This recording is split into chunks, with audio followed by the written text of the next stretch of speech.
I'm just looking at the class list here, and I can see there's too many, I think, to do introductions around. So, but I just want to point out we have a couple past presidents here of the MBREA, right? We've got Alan Cohen, and who else? Anybody else? No, I think that's the only president we I have. see Sean, Sean, Oh, John, I'm Sean, sorry.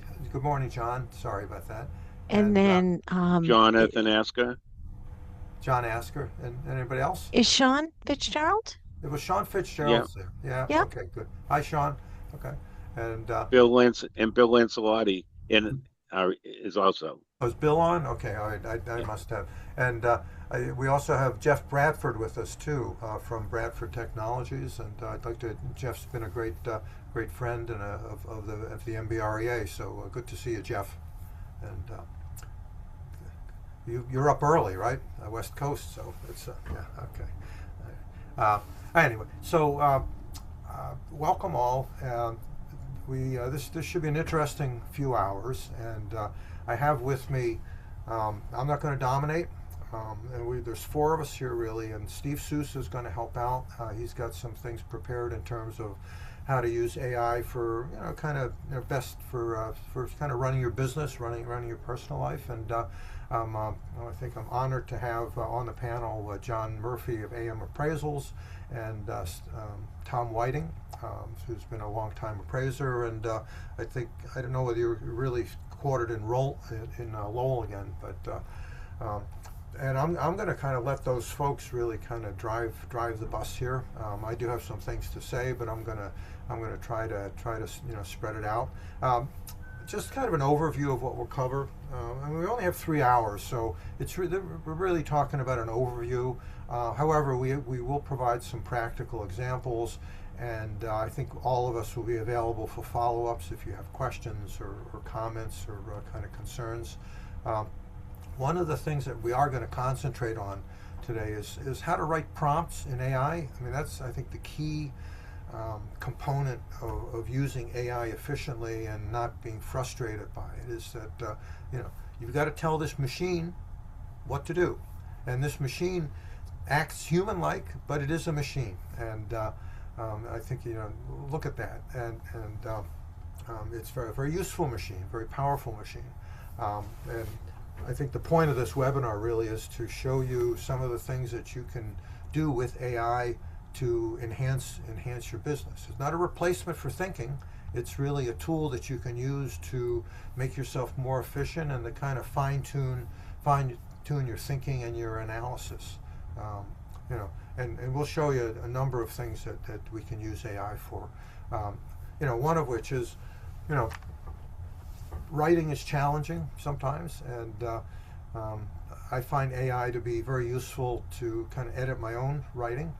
I don't use AI particularly to generate written material, but I use it to edit and to refine and to enhance.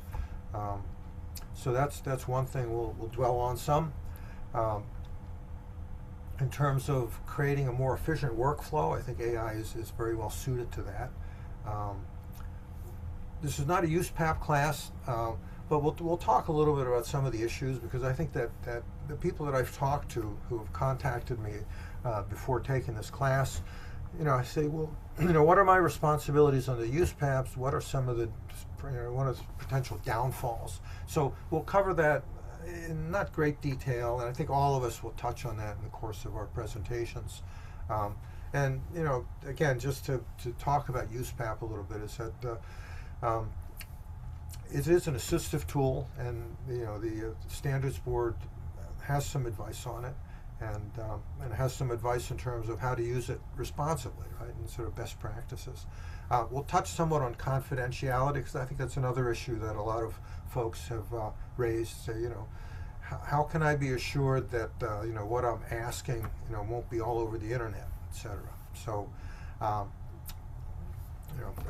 we'll cover that. And okay, let's. I think so. I'm going to have Steve put up. We're going to do some poll questions, and the poll questions do two things. One, they chart your attendance, and they also kind of they're kind of fun questions, and they're kind of good icebreaker questions. So go ahead, Steve, if you want to put the poll question up. Sure. And Bill, we're going to run right through three poll questions right at the beginning. Okay. So it'll also give us a better sense as to where our audience is today. So here Okay. is the first one.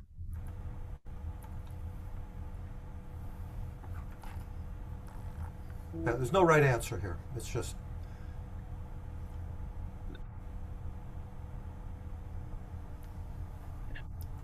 And by the way, this is also tracking attendance. So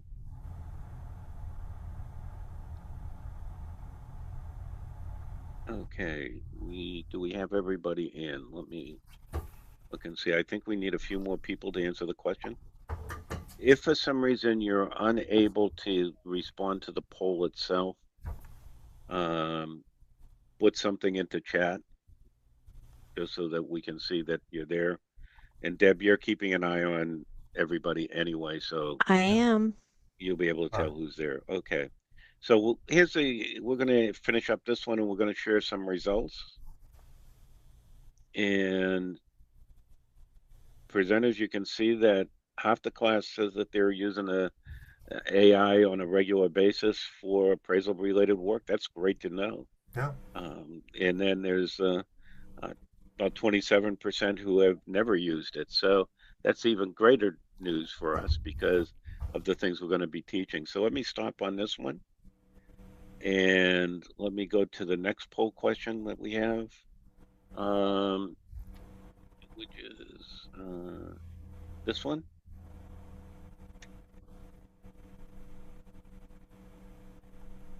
And this one is kind of a multiple choice. You can select more than one.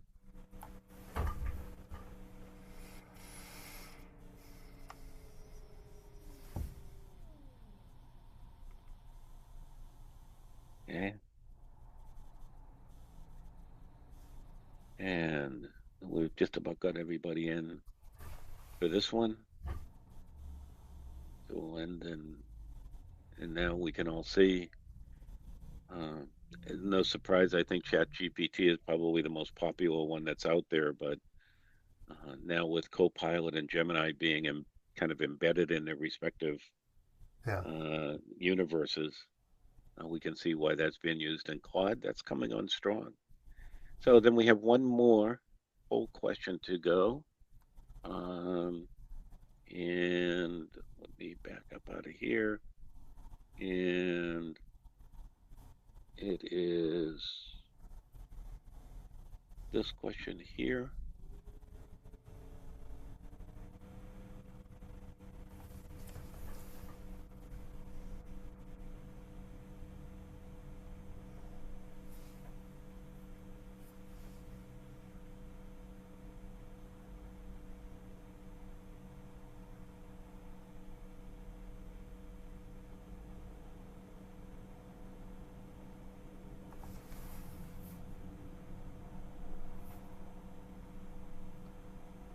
We'll just take another couple of seconds on this one. And let's see what we've got for answers on this one. And there's the results of that poll question. Well, that's an interesting result. The uh, the first one I would have expected more on that one, but Yeah. Okay, interesting. so let's close that out. So now we're going to move into some discussions about AI. And one of the first things we want to talk about a little bit is, what is AI, or maybe more importantly, what is it not?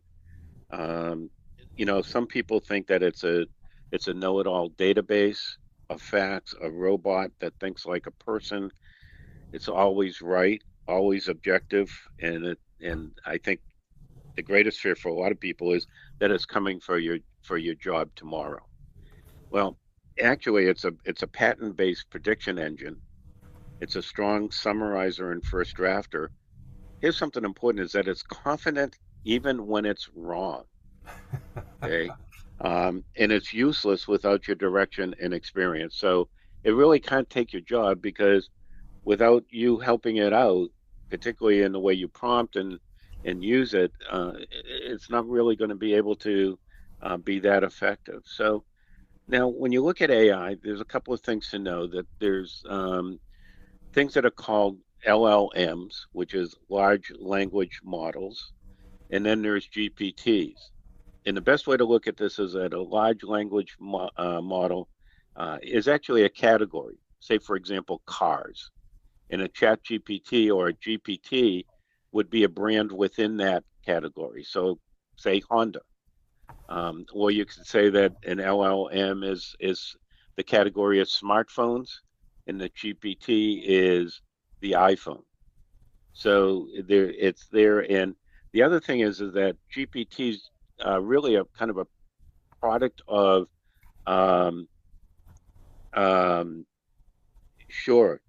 I have lost the name of the company, um, but it's sure. Okay, we're going to move on because I my memory has just dropped me there. Okay. Hey, Um, before you move on, can you stop sharing the poll? I'm still seeing it in front of my face. I think you can close it out. Oh, okay. You should be able to close it out. Yep. Okay. If Thanks. anybody else sees it, you can also exit out. Um, so anyway, so I can't believe I forgot the name of the company. But anyway, what's it? Okay, panel. What's the name of the company that has ChatGPT? OpenAI. Open A. Thank Yeah. you. Okay. Okay. Don't ask me why I blanked on that one. So OpenAI. So what we're going to talk about today, though, is we're going to do a little comparison of the four most popular um, forms of AI that is used: ChatGPT, Copilot, Gemini, and Claude. Um, I'll talk a little bit about ChatGPT, and then have the other presenters talk about the other three. Um, ChatGPT is the probably the most versatile of the group. Some people have described it as being the Swiss Army knife of artificial intelligence. It's strong at writing, research assistance, brainstorming, summarizing documents, creating reports and emails, data analysis, coding, and automation. You might ask it to, for example, in an appraisal setting, you might ask it to summarize a 40-page zoning ordinance in plain English, or draft an email explaining why additional market data is needed before completing an assignment. So it's really almost like a conversational tool. Also, its strengths: it's easy to use. Um, it's excellent at explaining complex topics. It integrates with many other tools, um, but sometimes it can sound so confident that people forget to verify its answers, and that's something that I've had to learn the hard way. Is to always go back and take a look at and try to verify the information or the answer that ChatGPT has done. Um, and just because it says something professionally doesn't mean it's true. So, some people have called this a hallucination. Um, might also want to call it AI's occasional creative writing hobby. So that's just a quick overview of ChatGPT and its strengths and its weaknesses. What I'd like to do, Bill, you're there. Can you talk a little bit about Copilot? Yeah, I'll talk about Copilot, and Steve makes some good points, and uh, I'm reminded of an old cliche of that may apply to AI, which is trust but verify, right? And I just find some of the things that AI comes up with is just they're kind of just hilarious, right? And some people said, well, if it gives me such ridiculous answers, then how can I trust anything? Well, I think that's part of it is I think developing a way of I think you have to be willing to, prompt and ask questions and question AI. I find sometimes, you really mean that?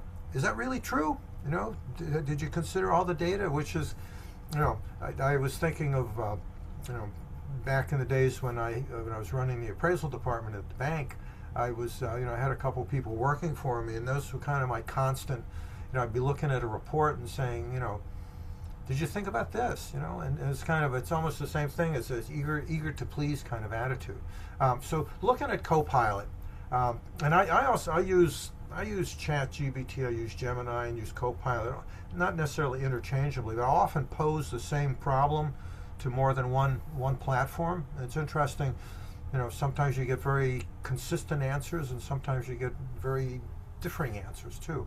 Um, so Microsoft Copilot is a Microsoft product. It's pretty much embedded in the Microsoft 365 platform, and I think it's useful in that respect because it's kind of easy to work with, and it has pretty much access to all the Word, Excel, all those things. So it's kind of a integrated AI platform, and I think it responds very well to plain language queries. Um, so as a productivity tool within Microsoft, I think it's very useful, but it also works standalone also, and so one of the things that the Copilot will do if it's working within the 365. Now I don't use Outlook and I don't use Teams, so but I do use Word and Excel constantly. So I you might say, well, is Pastuzik really taking full advantage of Copilot? Well, I think I am, right? And I would say that among the three, I would probably could put Copilot as a strong number three behind Gemini and ChatGPT. So I also use Gemini too. I'm actually pretty immersed in the Google universe. So I think Copilot is good because it's a good productivity tool, easy to use. It's right there, kind of sitting in your taskbar at the bottom. Does it have limitations? I just, my experience with it is that it oftentimes doesn't really provide the kind of quality analysis and data and output that you want necessarily. And it's also, I think, outside of the Microsoft world, it doesn't work. It doesn't work quite as well. So I think that it's important if you're using that, if you use any of these, again to make sure that you're getting a return that's reasonable, and don't be afraid to ask questions. I mean, I was looking back at some of the prompts I had for a routine that I was developing, and there must have been 100 different prompts to finally get something that I really wanted. So you might say you get frustrated after a while. I'd much rather let Copilot do the heavy lift than kind of do this by myself. And the example I'll give a little bit later is in terms of creating graphs within Microsoft. Okay. Let's see. Anything else I want to say? Yeah, I think my summation here is that as an appraisal professional, don't choose one tool, but understand where each one gives you kind of the most value, if you will, if I can. And I think you'll see when Tom talks about Gemini and John talks about Claude and Steve's already talked about ChatGPT, that there are these differences, and you can make reasonable choices in terms of which one you want to use and how you want to use it. And Tom and John, I didn't introduce you purposely because I figured you might want to introduce yourself, so I think it's easier. And the other thing I'm going to say is that we're not relying heavily, as you can see, there's no PowerPoint up, so we're kind of a little anti-tech in that respect. We will have some screenshots going on, but that's kind of intentional. I think that we were talking when we were putting this together, saying, it's such a drudgery, sticking a PowerPoint in front of everybody all the time. So we're going to be selective in our use of that. Any questions so far on either of those, or maybe we should say after we introduce these platforms, if you have questions, you can ask them at that point. So, Tom Whiting, why don't you take on Gemini for us? Sure. First of all, I'll introduce myself. A lot of the people here already know me, but I'm a commercial real estate appraiser. I focus on the Merrimack Valley. I've been involved in some tech companies too. I created appraisal data source back in the early 90s, before comps and CoStar came into the market. Um, I also worked on a few commercial AVMs that were not successful, that, that, that, that were rejected by the market pretty much. But I'm an active real estate appraiser, and I've always been excited by tech and excited by Google products, especially until ChatGPT came out. But Google Gemini is a Google product, and it's integrated into a bunch of its apps. It's integrated into the Gmail app. It's integrated into Chrome, and I tend to use it within those applications. I have it help me write emails when I feel like I'm not when what I've written isn't quite adequate to describe what I'm trying to describe. Um, and it works automatically within Google. I mean, within Chrome, when you do a search, the first item that comes up is a Google Gemini um, response. And it usually gives a quite detailed response. I very rarely go down to, well, if I'm asking a question about a specific thing, I rarely go down to the rest of the search results. I find it very useful in that respect. But I don't really use it to help me with my real estate appraisal research or writing or anything like that. I tend to use ChatGPT or Claude for those things.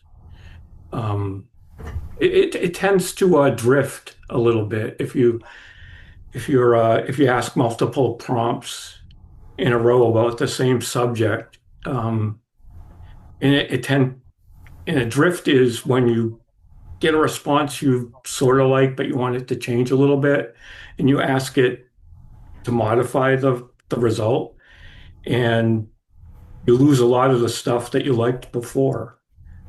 That's changing. Everything's changing really, really fast. Prompts that I used 2 months ago give me different results than they used to back then. Um, some of them are better. Some of them are just neutral changes. But I find it really useful in writing responses to lenders and things like that. And I guess, Yeah, Tom. So, Tom, to talk a little bit more about this notion of drift. I guess we'll probably cover this a little bit more, but this is probably a good place to talk about in terms of how do how do you refine your prompts so that you kind of get the answer you want? Do you want to, do you want to ask one question per prompt, or is it okay to ask three or four? Or does that confuse the platform? I think it's okay to ask three or four, but once you get beyond that, things tend to change from what you originally were looking for. And then I start a new chat at that point, and I take the prompt that gave me, I take the modified prompt and just enter that in, and then I get a cleaner response. Um, it can get frustrating sometimes when you're doing a long conversation, just trying to get some simple uh, fact. Now, Tom, one of the things that I've learned is that if you want, let's say you've got a four paragraph response, and the only thing you want to change is something in the first paragraph, Yep. is to say, please modify this in the first paragraph and make no other changes. Hmm. And by putting in the command no other changes, that often will preserve then the balance of that response. Yep. So Yeah, no, I think that's a really important concept because it does, once you begin a complex document, or I even had that experience. I was trying to create an image, and I finally learned that just change this one thing and don't change anything else. And even then, the Gemini was having problems with that. And I think that the lesson I learned from that is that maybe Gemini was not the right platform to use in that case. So that was so you take your business to the next one. So.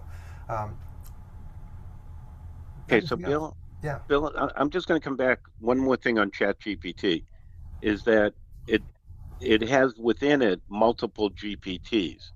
So they've got a logo creator, an image creator, all kinds of different um, other different GPTs that you can use. And that can be really important because again, that I don't know if Copilot or Gemini and John, you're going to be talking about Claude in a second, have those additional kind of features or not. Bill, have you seen anything like that in Copilot? Um, I think they do, but I think it's limited. Now, I just have the version that's embedded in there. Okay. But yeah, I mean, like with ChatGPT, you do have a lot of options, and I think flexibility wise, I think ChatGPT may be, if you just were going to pick one, might be the best one to do. And like I said, Right. I mean, I use all three, and I use some others too when I have to. Okay. Bill, Tom, have you seen anything like that? Where there's, like you can go within Gemini and create an image with a Yes, specific product. definitely. Okay. And it can be very visual. You can give it photographs or like I've had ChatGPT. I do art also on top of appraisal, and sometimes I'll be doing a wildlife picture painting, and I don't like the poses of any of the photos that I have, and I'll ask Gemini to change the pose, and it does that. Okay. So, John, why don't we move on to Claude?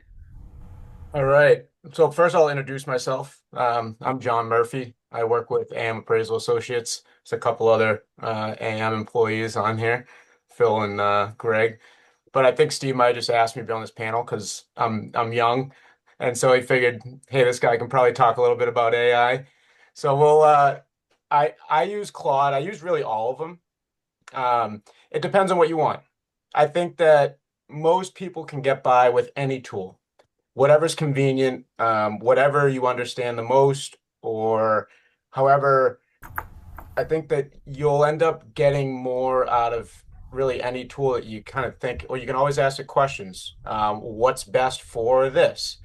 ChatGPT isn't just going to say, oh, I'm great at everything. It will tell you, oh, well, you might want to use this tool for that. But Claude specifically, I've been using more and more recently. I do feel that it has a more robust free version. And so with ChatGPT, Gemini, Copilot, I mean, you are paying for Copilot because of Microsoft and everything else. But for ChatGPT, for instance, you may be limited with the number of uploads in the free version. When it comes to Claude, you're able to upload a lot of documents. It's just the memory is limited. When you're looking to do a paid account, it's pretty minimal in terms of cost. I think most of them right now are $20 a month for a user. Um, I also think that Claude has a little bit better privacy settings when it comes to free versions. And so one of the things that asks you when you do create your account is, do you want to help improve the model or do you want to have that data private? That's something that we'll talk about later on in this webinar. But I think that that is something to consider. Again, it's in your own due diligence, right? Look at what it's sharing, but then also how do I redact information? But going on Claude specifically and what I use it for, I mean, Steve was bringing up how there might be some models that are better for imaging and things like that. Claude does have those different kind of products, if you want to call them, right? Really, all they are is the model itself, right? So you'll see ChatGPT 1.1 or something like that. So they have different models that are good for different things. Claude has Claude Design, Claude Code. The interface in itself is very similar to ChatGPT, right? It's just a window, ask it some questions, and it saves all your chat history. if you dive into the rabbit hole of any of these tools, you'll find that there's a lot of capabilities out there that are well beyond what we're even going to discuss today. Um, but I think that it just takes you trying it to then start to get the hang of it, and then you can start expanding how you use it, how you're setting up your projects, maybe because they have project capabilities where you can store more information instead of having to rewrite things every single time. But again, start simple, do daily tasks. I say I have these ingredients in my fridge. What can I cook? So again, it's you could use it for whatever you want. You see the capabilities out there, and then you start to use it a little bit more, maybe in your appraisal practices. But I think that you'll get by with really any model. Claude, I think, is going to surpass everything out there. I think it's already on its way. Um, and the analyses that it can perform is pretty incredible. And I use it I use it all the time. I hate to say how much I use it, but I think going off of again with the drift, you got to remember that this is iterative, right? So you're building upon a response. Okay, so you receive a response, you read through it, you say, okay, I like this section, copy it, and then use that. Say, hey, I want to use this, but I want to change this, this, and this. So every single time you do that, the response is going to get better. The one thing to remember, and something that happens with drift, is that the longer your chat window is, the more likely there is drift because we think of prompts as just the information that I'm providing. Well, it uses and sends everything that you've previously had in that chat to help with the response. So it's not just your prompt in your window, it's using everything. So the more information, it's just gathering information, gathering information. And so, like Tom had mentioned, sometimes starting a new chat is beneficial. If you don't want to retype information, tell ChatGPT or Claude, say, hey, I'm going to start a new chat. Can you just create a handoff for me? It'll write a handoff, you copy it, you paste in a new chat. But again, all these things are just going to be found out as you start to use it. Ask the model, what is it that you need to make your response better? So it's just those types of things and getting comfortable with it. But Claude, I think it's a great tool, and it's the free version is great. You can get a lot out of it. So which one is best? Well, the answer really is it depends upon what you're going to be using them for. So and what your workflow is. And so, for example, if you're heavily invested in Microsoft, Copilot may feel the most natural for you. If you live in Google, Gemini might make sense. If you work with long reports and documents, that's where Claude may be best. And if you want kind of versatility and broad capabilities, Chat GPT is often the starting point. And I have to confess that some of this that I'm reading is actually from Chat GPT. So if it makes it sound like Chat GPT is the better of the four products, that's well their own prejudice in this particular thing. So with that, that's just a quick overview of the four different primary models that are out there. I agree with what everybody has said about drift. It's probably been the most frustrating thing I've had to learn to live with and figure out how to conquer. But what we'd like to do now is get into a little bit more of the practical workflow type of issues. And so we're going to be moving into a discussion about, weak versus strong prompts. And for this, we're going to turn to uh, Tom, John, and Bill to take over on this next section of the program. So, gentlemen, I am out of your way. Yeah. So, I'll just open this for because Tom and John will kind of lead the way on this, but um, you know, John and Tom will kind of do a little bit of a kind of almost a role play, if you will, and then provide some examples of weak and strong prompts. And I think the example we're going to use is a neighborhood description. All right, and this issue with neighborhood descriptions has come up a few times where people have gotten stung a little bit by relying solely on the AI model to create a neighborhood description. So, I mean, my admonition here, or kind of the red flag is here, is that make sure you understand enough to be able to tell whether AI is correct, right? So have some locational competency if you want to bring up UsePath for a second. So anyway, John and Tom, go ahead, and if you need to share your screen, Yep. please do so. Yeah. I'll share my screen here, and just hopefully everyone can see it. So this is when you go into ChatGPT, it's as simple as this, right? It's just a text window. And so all you're needing to do is then provide it your prompt, right? You can, like it says, ask it anything. Uh, and ju and so I'm gonna just provide what would be a weak prompt, right? So I'm looking to do a neighborhood description of Newton Highlands. So I would just type that in, and we're gonna just see what it comes back with. A lot of this is open source, and so it searches the web for whatever information it can gather. And you'll see that it does cite sources. Um, and so it even knew that I am an appraiser because I use ChatGPT for others. And so it says appraisal style summary, right? And so it does give you a pretty robust robust response right off the bat, even with a weak prompt. And Tom's going to show you why there's such a difference in prompting.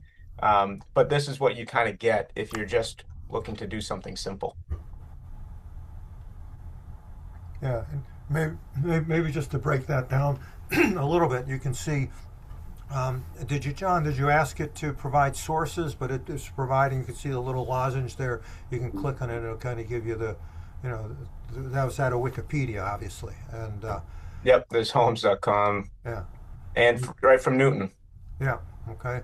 And you can also see in the third paragraph, you can see a word there, desirable, right? That's one of those words that you can't use these days, right? Or but you look at this as kind of the Chamber of Commerce of description. So a good start. And as you said, John, and I think it's an important thing. Steve and I've talked about this too. Is that you should establish the viewpoint you want the output to give you. Is I am a professional. From the viewpoint of a professional real estate appraiser. Observing typical practices, UsePath, whatever it is. That gives that's going to give the platform a little more guidance in terms of the output. And I don't know. Yeah. So go ahead, John. I didn't No, I was going to say maybe now, kind of leading or going further with that is maybe if we want to now show, Tom, you have a more detailed or stronger prompt, and that might cover some of those things that Bill's bringing up, and we can see the difference here. So I'll stop sharing my screen, and Tom, if you want to share yours. Sure. Let's see here. It's my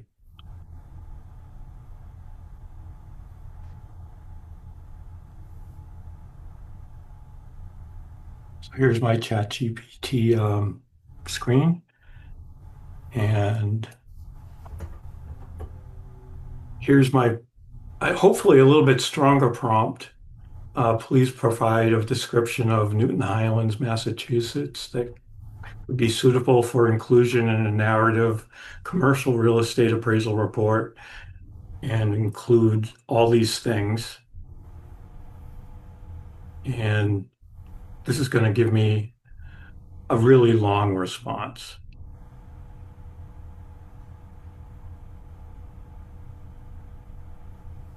And I believe I did ask it to cite sources.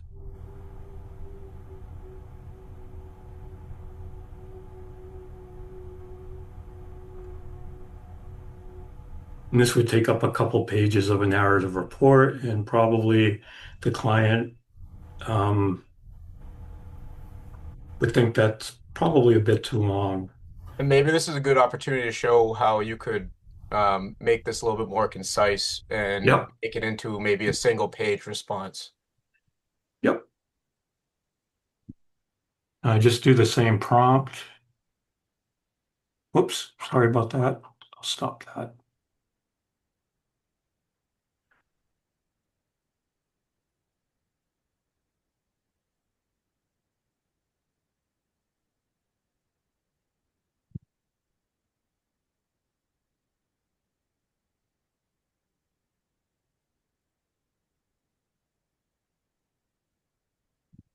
This gives a much more concise. That should equal about 1 page of a neighborhood description, 500 words. You can limit it to the number of words. You could just tell it to do a summary. Um, if you need a really detailed description for some reason, you can use a larger number than 500 words. And I think also whenever you're doing these types of descriptions, or looking for some sort of response, it's the more information you provide, the better, right? So whether it be the writing style or it is something specific that you're looking for within that response, again, it's all information that you can provide the tool to then utilize for your response, right? So if you have specific population data, or if you have specific sources you want it to use, right? All that information is good for prompting.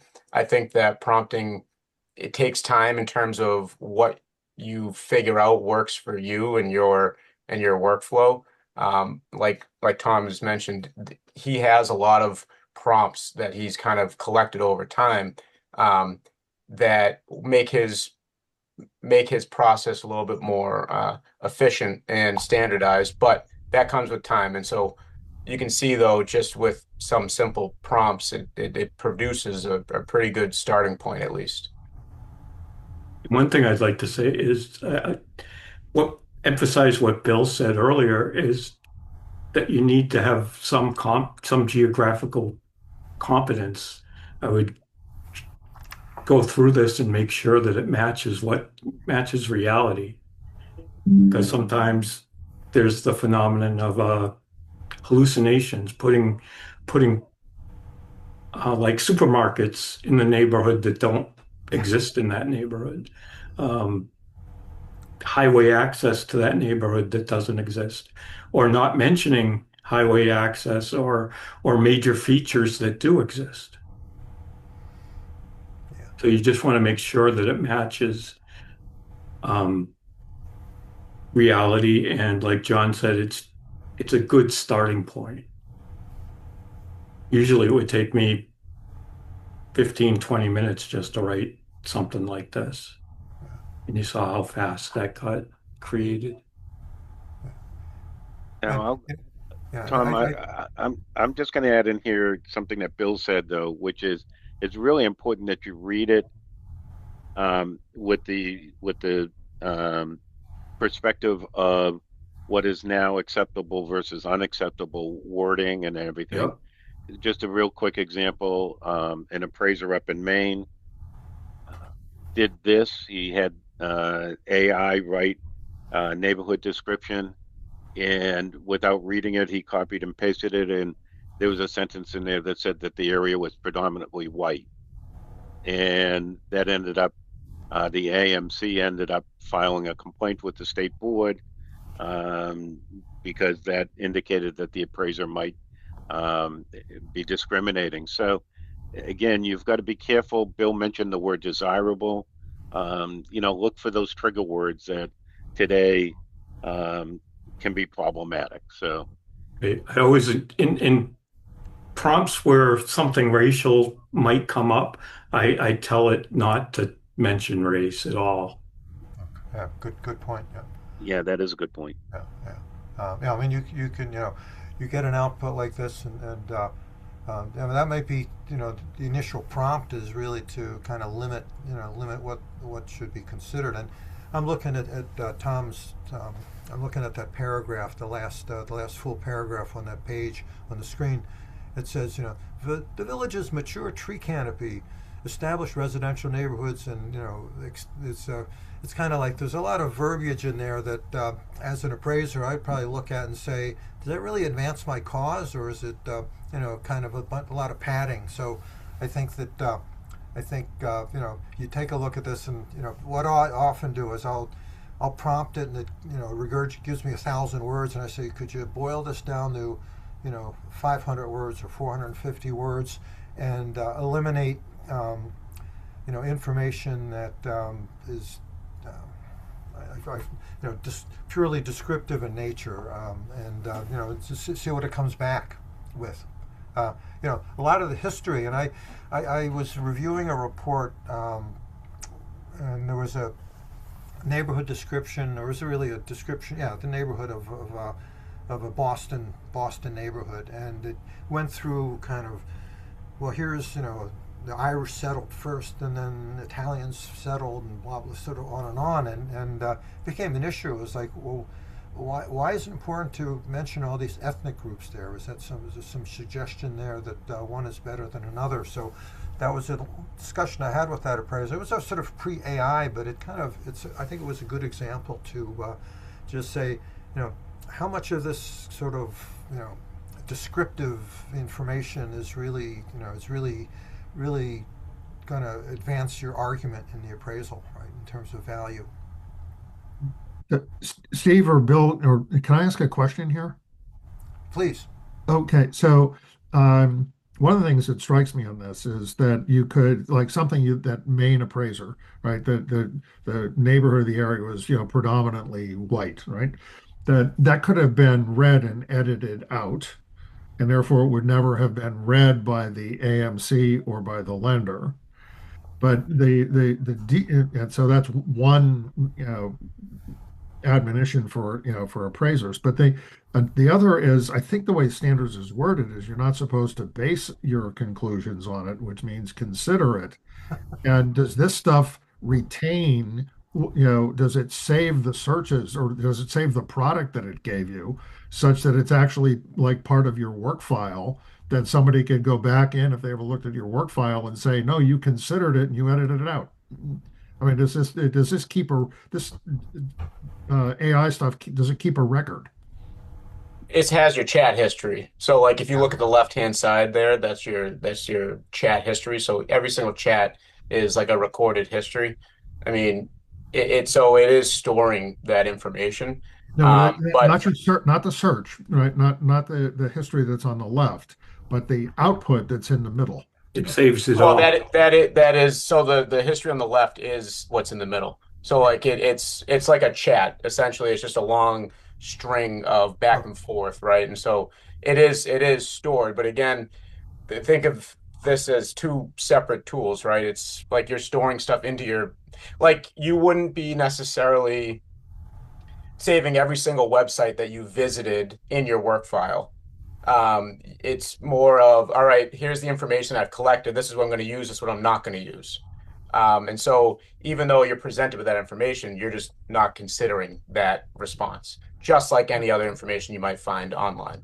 yeah, and yeah, exactly, and I would say that I'm thinking of being in court up on the stand, right, and the cross-examining attorney is saying, well, uh, Mr. Murphy, would you please show us, the history of your prompts in arriving at this conclusion, right? And one of the prompts may say, is this neighborhood predominantly white, right? And the chat GBT comes back. Now, I've asked that, asking that question, I think that's problematic. Right now, if you ask chat GBT to give you a neighborhood description and it returns, you know, things like, the neighborhood is predominantly white, I don't think that's an opinion that you hold, but that's, the data source you consulted returned that result.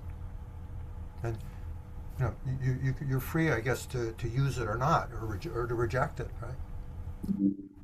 So can can I just take us 1 second on one other thing, Tom? One of the things is once you get this response back, let's say the neighborhood description, is there a shortcut for copying and pasting that then into your report? Yes, there is down at the bottom of the Okay. can everybody see my mouse? Yeah.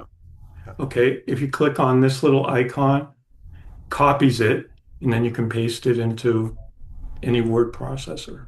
Yeah. Now, my experience has been is that it will change sometimes the line spacing and everything. Yes. So you might have to go through and just, do a little bit of adjusting that, but it's a quick way of getting your results over. You can So, you can also in your prompting and in your responses, you can also have it put it into a Word document or Yeah. have it yeah, put it into a Yeah. Google document. Um, and I'll get into this a little bit more later when I provide my example, but you can also provide it formatting that you're looking to have. Right. But yes, most of the time when you're copying and pasting the chat directly into a Word document, it will have some um, formatting, not necessarily issues, just you're probably going to have to adjust the formatting a little bit. Yeah, and you know So that's a useful prompt to develop because I mean a lot of what we do is we spend a lot of time fussing with formatting, right? So if you can get AI, to do that kind of heavy lift for you, then it's useful. Now Chuck Hagedorn had a question. He says, "Can you?" And I'll put this out to Tom and John. Can you tell ChatGPT or tell your AI, give them a list of words that should not be included in a neighborhood description. Yep, absolutely. I think that, and again, this kind of goes into what we're presenting here, which is you're building your library almost of prompts, right? And so if there are words that you want excluded, you can certainly tell it to exclude those. Or like Bill had brought up earlier, that maybe not even getting into that section of demographics, right? And explicitly saying that in the response. So those are all sorts of things that you can outline in your prompts to ensure that it's avoiding that wording, even desirable, right? Have it Yeah. exclude desirable, or anything that of that nature. I think that you there's a lot of things you can do, even even if you wanted it to do a analysis of use pap, the whole package, see where there could be any issue with neighborhood descriptions that are written by ChatGPT based on use pap, you could pull in an analysis and then use that as part of your prompt. So there's a ton of things you can do, and to also make it so you're not forgetting to do those things, there's further capabilities of creating projects and things like that where you can store all that information once. That's a little bit beyond what we're going to get into today, but yes, you can certainly make sure that it's avoiding that language. okay, so one of the things we wanted to do was to try to talk about the core framework. And I don't know, John or Tom or Bill, which one of you was going to get into that, or is that me? Yeah, I mean, we can all kind of talk about it, I think. And I just want to mention, Chuck had another question. I think we can deal with. Let's deal with that as let's talk about core, and then we can answer Chuck's question. But so the core framework is. I'm just going to kind of read, and you, John and Steve and Tom, you can answer this. But the core framework really consists of four items. Core C for context. What is the context of your prompt, or kind of what's the second one is the objective. What is your objective? Is this something that you want to have report ready? Again, from the viewpoint of an appraiser, kind of where are you going with this? Where do you want to get to? Okay. What are the R for relevant details? And again, making sure that you give AI enough information that it's going to return something useful to you. And we saw, in that neighborhood description, it was interesting. I thought that the neighborhood, that weak prompt would have resulted in a much weaker description, but it was actually a pretty adequate description. Maybe 3 months ago, it would have not been as good. And then the fourth part of core, E for expression. What's the style? And I think that's Steve's played around with that a lot too. But you can say, give me a particular style, and it's going to return a certain document, certain tone. You can ask it to do another style, right? And you could take that neighborhood description and say, provide me a neighborhood description in the style of Herman Melville, right, who wrote Moby Dick, right, or Wordsworth or something like that. So, and also I found that this is just a little bit of a digression, but I have found that it returns to me information, kind of the style. I remember it took 2 sentences out of an article I'd written for New England Real Estate Journal, and I found that to be highly aggravating and highly lazy on the part of AI. So I told AI, do not use and anything, anything that I've written that's available there. So, but again, I think awareness, and the credibility of that response, I think, is really an important thing. So it's not like a set it and forget it thing. You have to. It's a pretty active engagement that you have with the AI. So anyway, the other three. Do you want to talk a little bit about core? Well, I've found that it's quite helpful if you actually follow those principles. Doesn't necessarily have to go in that same order of Right. context, objective, relevant details, and expression style, but expression style can also be a couple of different things. For example, I might tell it that I want it to be friendly or professional or professionally friendly. I might also tell it what uh, reading level I want the response to be. If we're, if I've got using ChatGPT to help write a letter that's going to a regulator or to a member of Congress, I might say, please write this to a 10th grade reading level, because that's generally the reading level of most adults these days, and it keeps it a little bit simpler. But there are other times when I've said, make it you know, um, for eighth grade, and it really then simplifies it even more. So it depends sometimes on who I'm writing to. So that expression style can really help you. And in fact, when I go through to show you one example in a little bit, um, I'm gonna prompt it. It's gonna come up with a response, and then I'm gonna modify the tone, and you'll see how it changed. Um, the whole context really, and the approach that we have. So, um, eh, gentlemen, at this point, I think we were gonna maybe ask people if they wanted to, and I think I've got to unlock the chat here somehow. Um, and I don't know if it's too late for me to do that. Right now, chat will only come back to um, the hosts.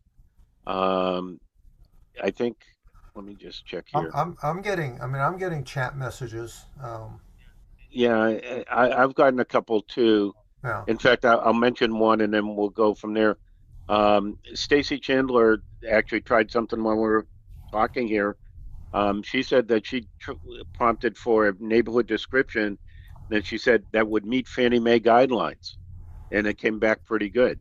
So you can actually get that, try that and have it Okay. reach out to, other sources for some of the guidelines. But what we thought we'd do is we're going to take like say 3 minutes, go into chat. It's down the bottom of your Zoom window, There's a and setting here. You can do meeting group chat, Steve, if you want me to click it. yeah, go ahead, please. I couldn't find it, so that'll help me out. Okay. Hopefully this Okay. Chat And so settings. what we'd like you to do is just take the next 2 minutes and write a prompt for a neighborhood description, write a prompt for some aspect of your work as an appraiser, and let's just take a look at what you're writing. So mm, ready, set, go. Yeah. And there was a question about PDFs. We'll deal with that in a little while. So Yep. okay. Yep. I am looking to see if I see anything coming. Stacy said it sent a test, and I see it. So I'm not sure if it did. Did you see? Do you see that message, Yep. Steve? I do. Yep, Okay. I do. Thank you, Stacy.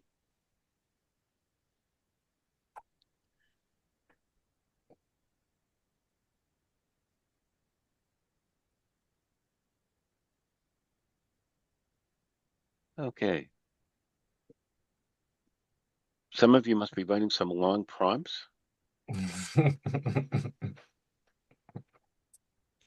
So give them a couple. Once you've written a prompt, maybe write another prompt slightly different. Just see what the results are.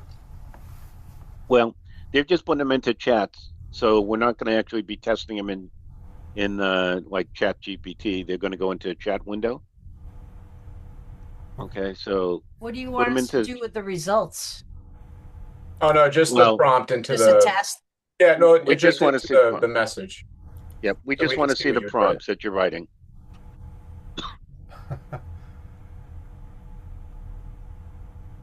And do not mention Whitey Bulger.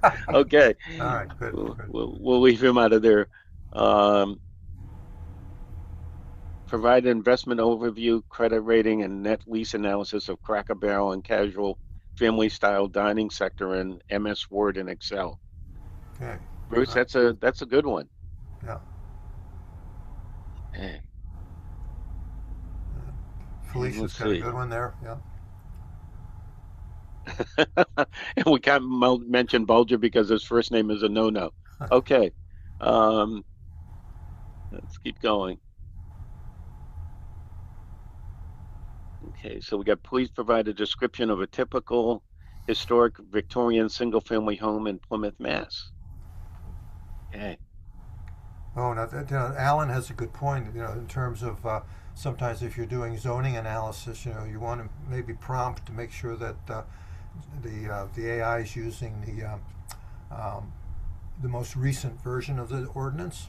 And I would suggest that if you're doing that, make sure to provide the ordinance. Right. Don't assume that Yes. it can capture the ordinance. So grab the PDF or the applicable page or tables, anything you need, and provide that to the chat. Okay. I would also suggest that you carefully read the ordinance before you rely on AI. Agreed. Right, but I agree with John too, though, that if you actually have it as a PDF and you upload it, Yeah. and then write your prompt around that. I'm looking at one that Bill Green wrote. Write a concise professional neighborhood description for an appraisal report for the property located in Gloucester. Um, General location sounding, that's excellent. Yep, that's good. Provides a lot of great context and direction. Now, one of the things I think we're planning on doing when we're done is not necessarily with these prompts that you're writing right now, but I think we're going to be putting together some handouts and we're going to be sending them along to you probably within the next maybe next week, so that you'll have some of the things that we're talking about and some of the prompts that we're going to be talking about, so that you can look at them. So, um, Paul, you Paul, wanted to really get in there, summarize the um, multiple overlay zones and the Natick zoning bylaw for the Natick Mall and condos. so what I would Okay. do for that one is I would just print a PDF, the entire Natick zoning bylaws, and then provide that and see what it comes back with because it is really good at analyzing. One thing to note too is that you have more success with a PDF than an image. An image, as long as it's crisp, will be able to read the image, but PDFs, free text, all that information is a little bit easier for these AI tools to capture that information and capture it accurately. Yeah. Okay. So has everybody been able to see these different prompts that people have written? Okay. I mean, Well, we've one kind point of I might make about I'm sorry, Steve, is no, on neighborhood description is on all of these I'd ask the AI how it defined the neighborhood, or is that something that you would provide um, provide as a prompt, right? Maybe both ways. I ask AI what are the neighborhood boundaries, and then put in use these neighborhood boundaries. Would that change the result? okay. So we've reached kind of our end of our time to talk about prompts, and I think that what we're reading here in the chat is that um, you folks have a really good handle on what would make a good prompt. And so what I'm going to suggest is that maybe we move into some of the practical AI applications of appraisal work. And I think Tom, you were going to take the lead in this section Yep. and show some of the things that you're doing. And then Bill, you're going to come in after that, and I think talk about residential applications, and then John, you're going to talk about um, some market analysis applications. So, Tom, Yeah. we'll let you lead this off. Okay. We've pretty much covered neighborhood descriptions. That was one of the things I was going to cover, but there are lots of things that AI can do that aren't writing necessarily. They can help you do research. They can help you analyze documents. Um, I'll start sharing my screen now. Let's see here if I could see this better. Here we go. Now here's something. I'm going to start a new chat here. And I'm going to put in a PDF of a deed.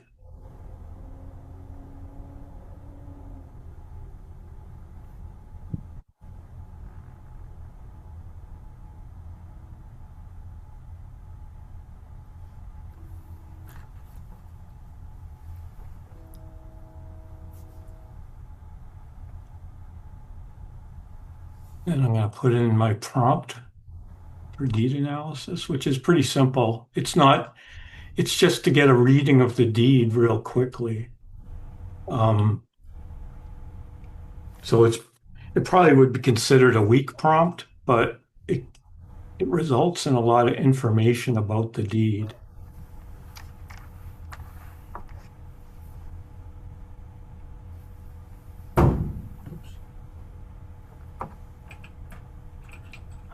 Gives, the grantor, the grantee, information about the grantor and the grantee.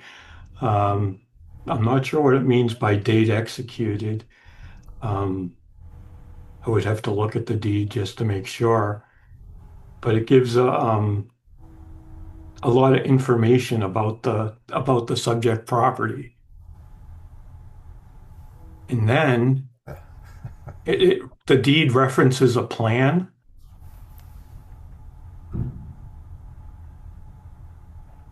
And this is something that I do quite often. I sometimes run across deeds and site plans that don't match.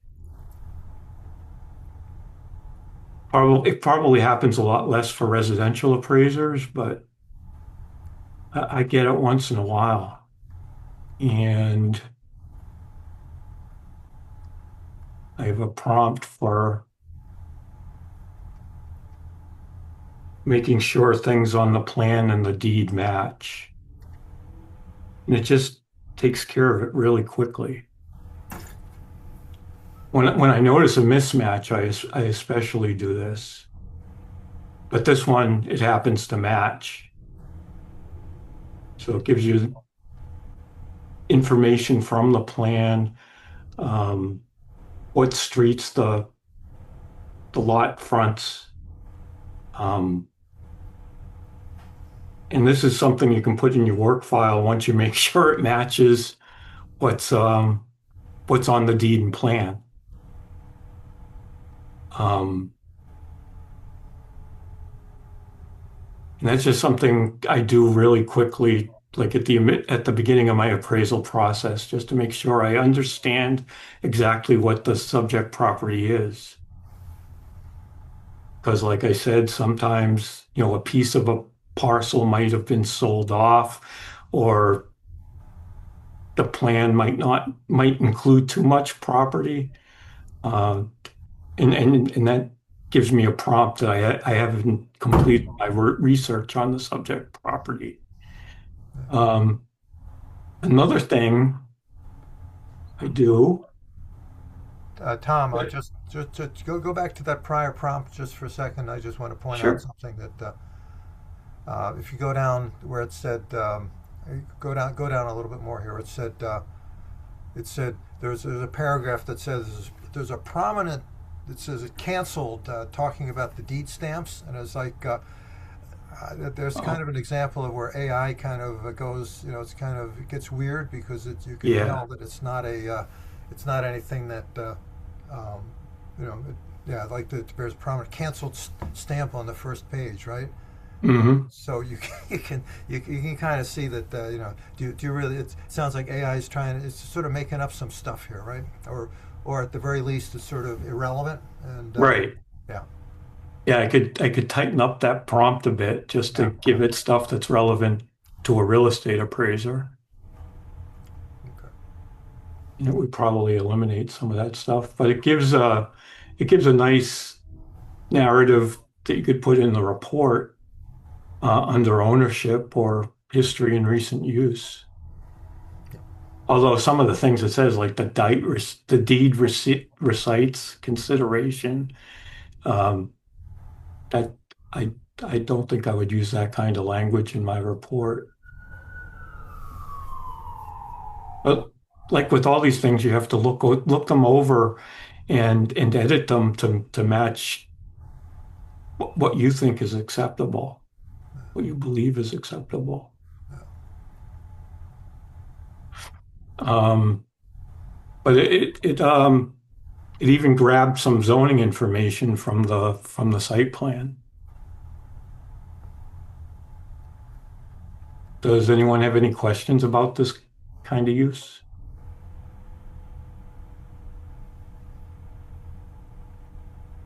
I have a question for you.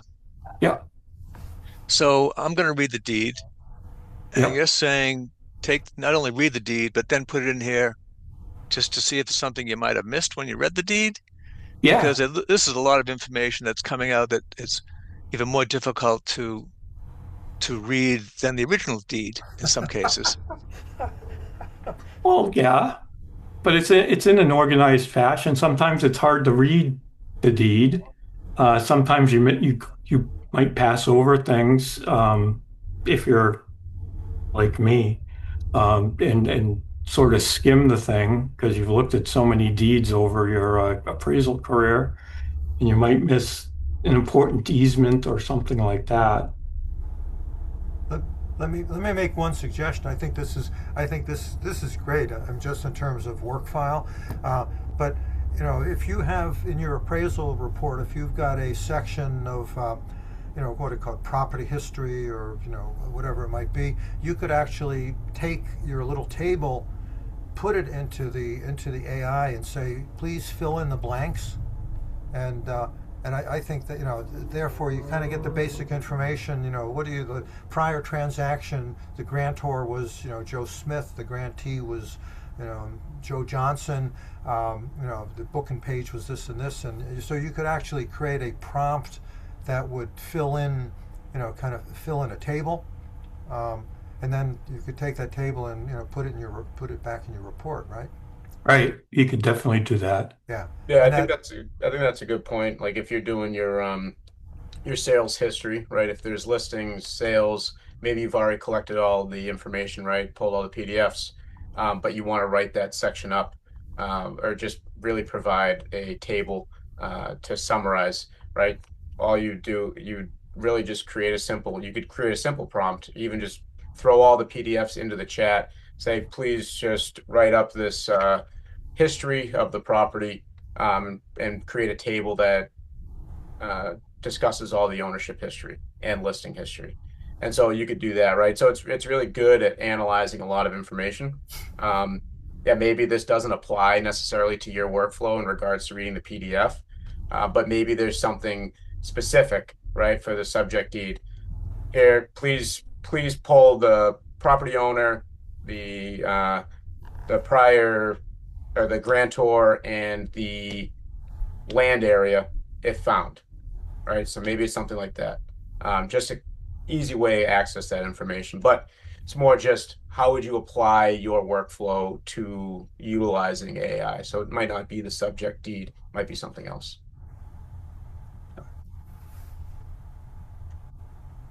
Is another thing I do quite often.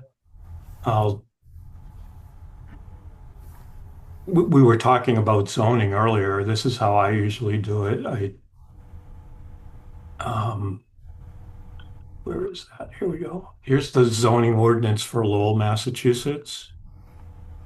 I put it in as a PDF. Looks like it's taking its time uploading it, but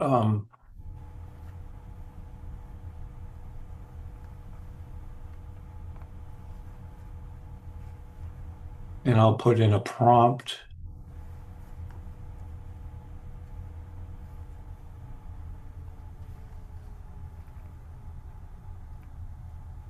asking for things that I want to have from that zoning ordinance. I'm asking it to describe the SSF district, and it should be suitable for inclusion in the narrative appraisal report. It's going to take a minute because for some reason, it's taking a while to upload that document. There we go.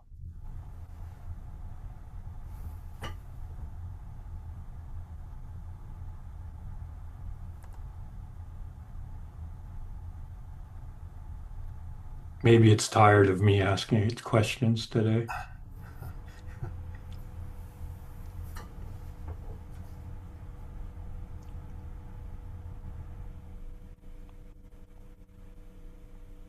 And so you can see actually the responses too that it's coming back with, right? So you can see that this window that is providing here, you can edit it directly, it looks like, to be able to exclude information. And so Mm-hmm. that's something else that it will do. Yeah, I usually prefer to do my editing within the word processor. Um, so it gives a pretty good description. It gives the sources of where it found the information to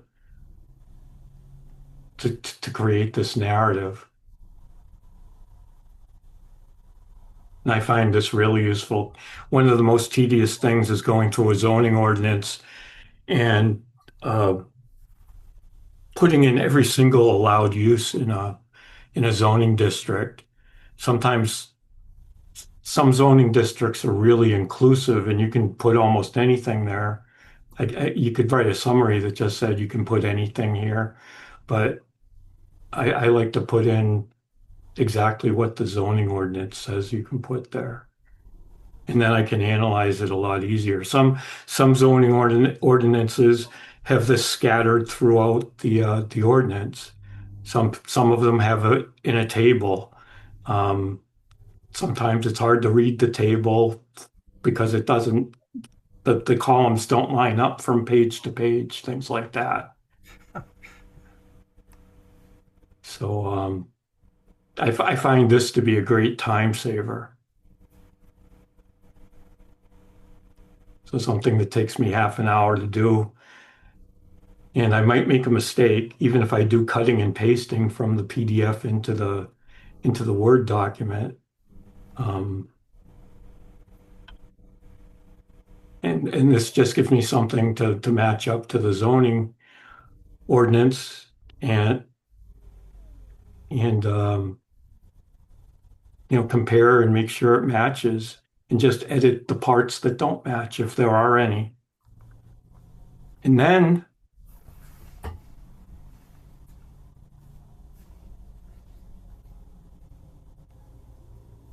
well, I thought I had another prompt for zoning, but I can also get out the dimensional requirements and have it put into a table that's suitable for inserting into the report.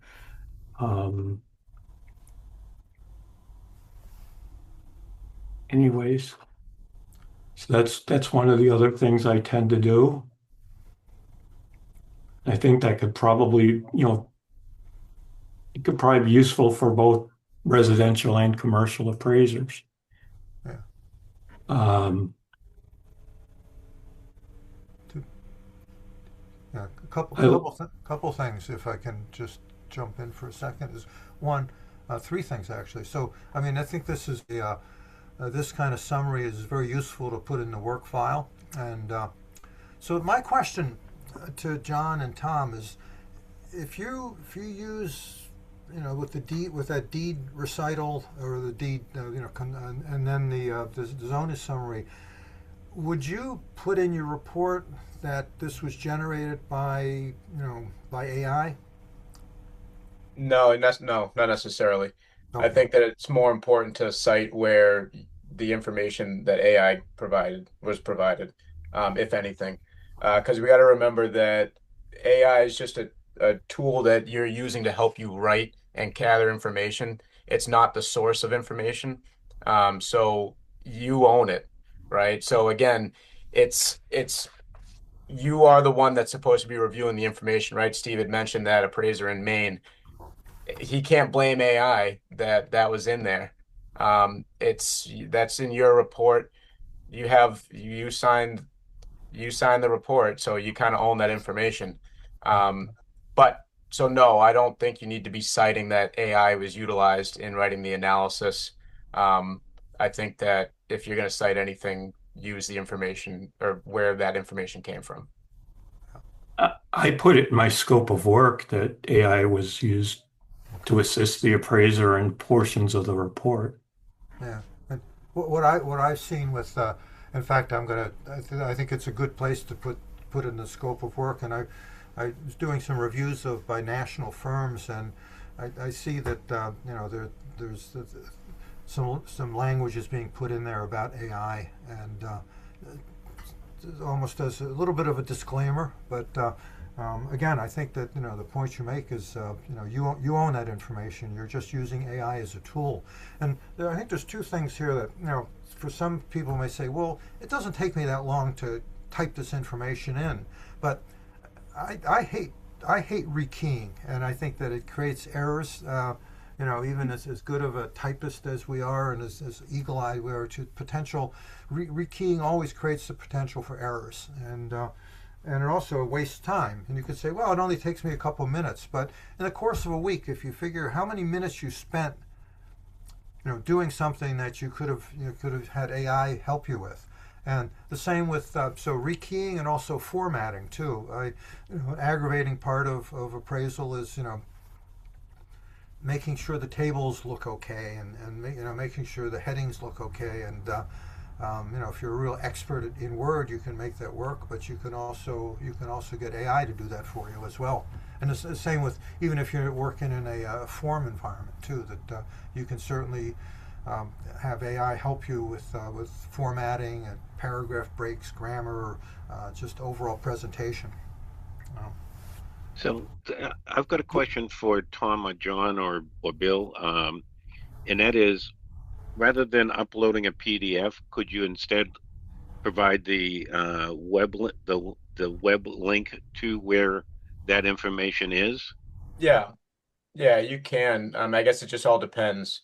So is it a PDF that you're storing on Google Drive or something like that? Because it might not have access to your Google Drive unless you give it permission to access your Google Drive. If it's a PDF that's accessible through a website, yeah, usually you can just follow the URL, provide the PDF, and gather the information. Okay. And And then the I other, like to have I like to have that document in my work file though too, because mhm, they change. yeah. yeah, that's a good idea. I'll also point out that you can actually drop and drag documents into into the chat. You don't always have to click and link and go back. So if you got the Mhm. document on your desktop, you can just drag it over and put it right into the chat box. So, Right. um, Tom, did you have any other prompts that you wanted to show? Or Well, I you have ready? one more about market conditions, if we have Okay. enough time. That would be a good one, yeah. Yep. I suggest maybe after that maybe we take a couple questions and maybe break at about 10:30 or so. Well, yeah, we had planned to break after we got through you and John, but we can do it about 10:30. I think everybody will be ready. So, Yeah. okay, Oh, Tom, if you want to go with market condition prompt. yep.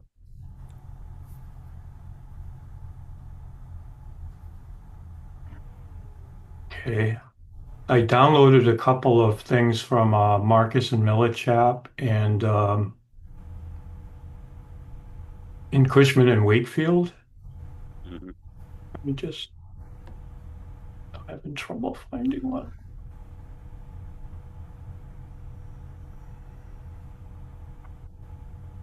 Hey, Steve, while Tom is looking for that, let me tell you, while he was talking, I downloaded my deed to my house.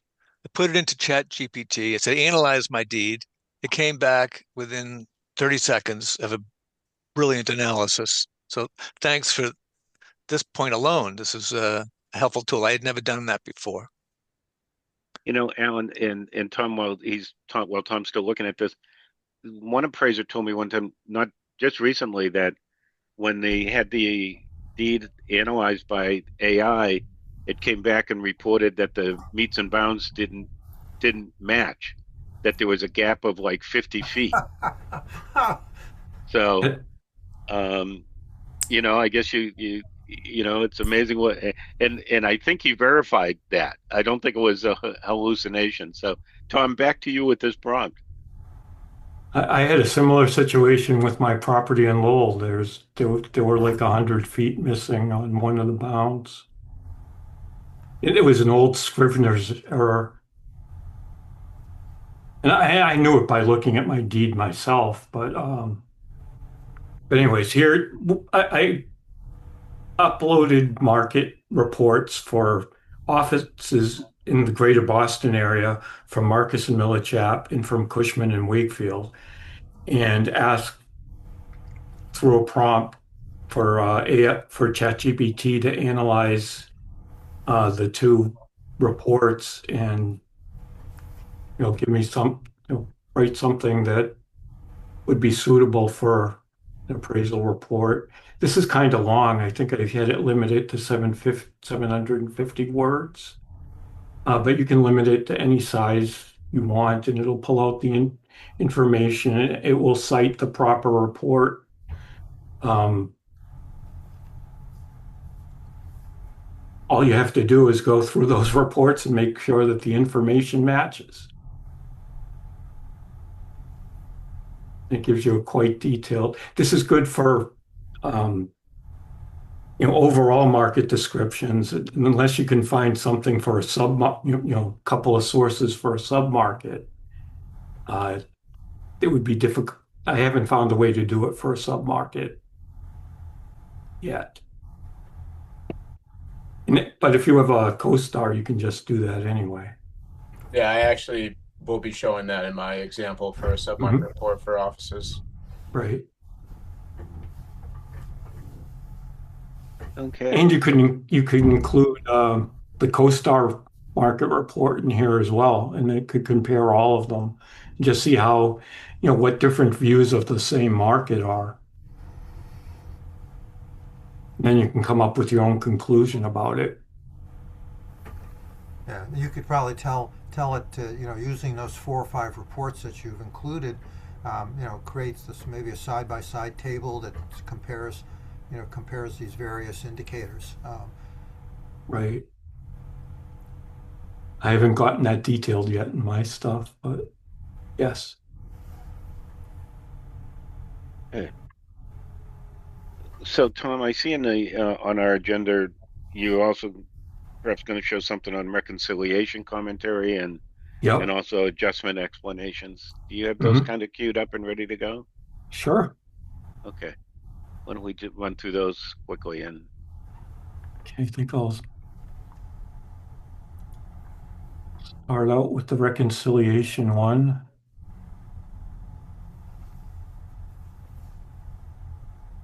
Uh,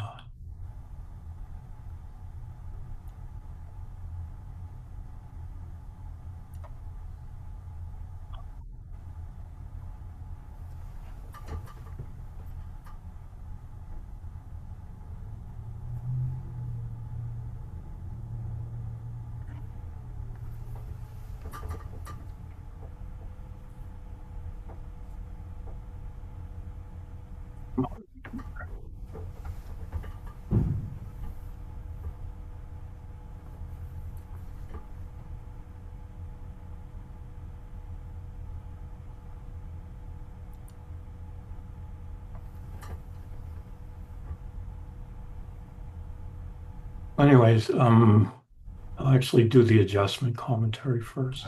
Did okay. you? Sorry about that. Yeah. I have one that I'll do in my session if you want on reconciliation. Mm-hmm. Oh, good.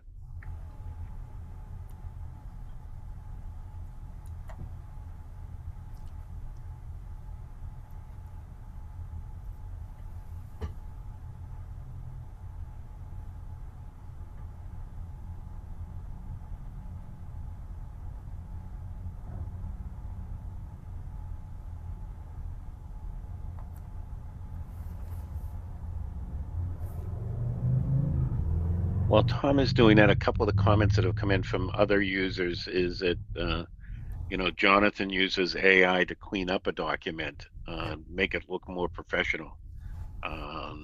And Stacy does disclose in her report when she has AI helping her.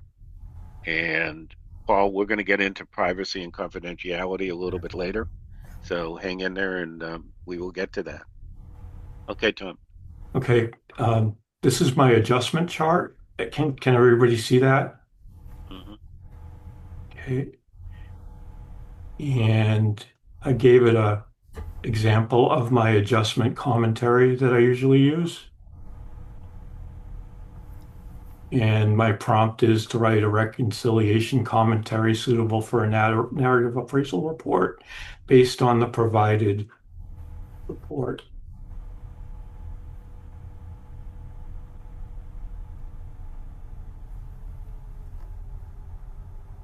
This is where I often make typos.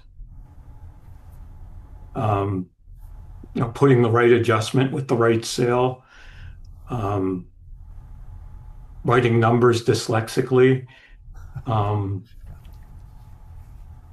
This response doesn't quite match how I usually do it, but it it it, it gives responses to the to pertinent adjustments. Looks like it left out where I didn't put any adjustments. The response I got earlier today was totally different.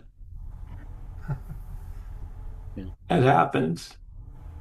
Tom, would it have made a difference if in your prompt you said write a reconciliation commentary suitable for an appraisal report based on the one document using the other document as an example?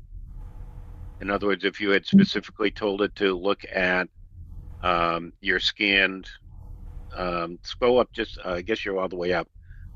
You uploaded two documents, and if you had referred to the first one and then said use that as kind of the source and then this as the example as the report format, do you think that would have done anything different? Might have, yeah. So, what I'm trying to get at here is trying to be as specific as you can in terms of the instructions that you're giving to, I think that's what I did the earlier. artificial intelligence. So, but it does say based on the adjustment grid. So, it looks like it looked at that adjustment grid. Yeah, it's pulling information out of the adjustment grid. Yeah. It's just not using my example properly this Okay. time. So that's one of the pitfalls of using AI sometimes. You might not get the same results using the exact same data and the exact same prompt. Yeah.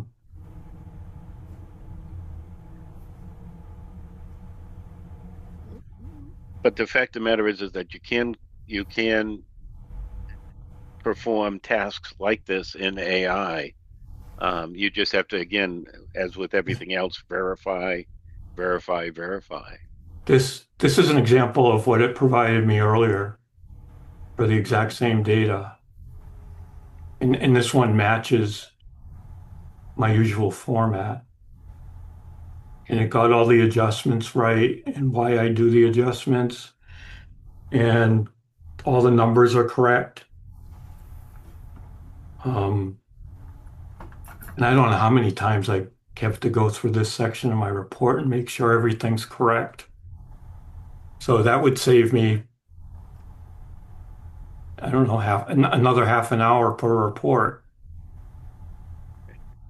Tom, scroll up the top so that we can see the prompt that you used on this one. Yep.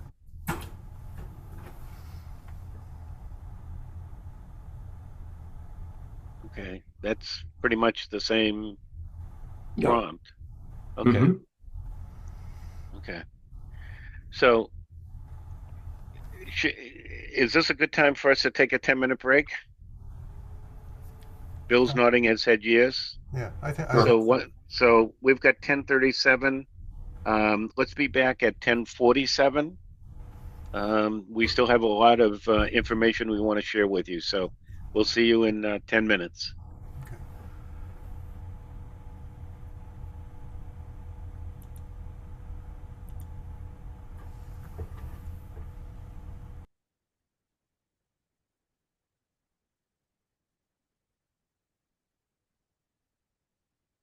Hit record. So, Bill, here was a question again. Let's take this one, bring us back from break, and then we'll go, I think, and start doing your section on residential applications. But the question that came up was, would it be reasonable to develop and use a prompt that effectively reviews an appraisal for consistency, errors, and compliance with fire rear USPAP and the compliance required scope of work as a check prior to sending the report to the client? So that Bill, you or John or Tom, you take that one on. Bill, you're muted right now too.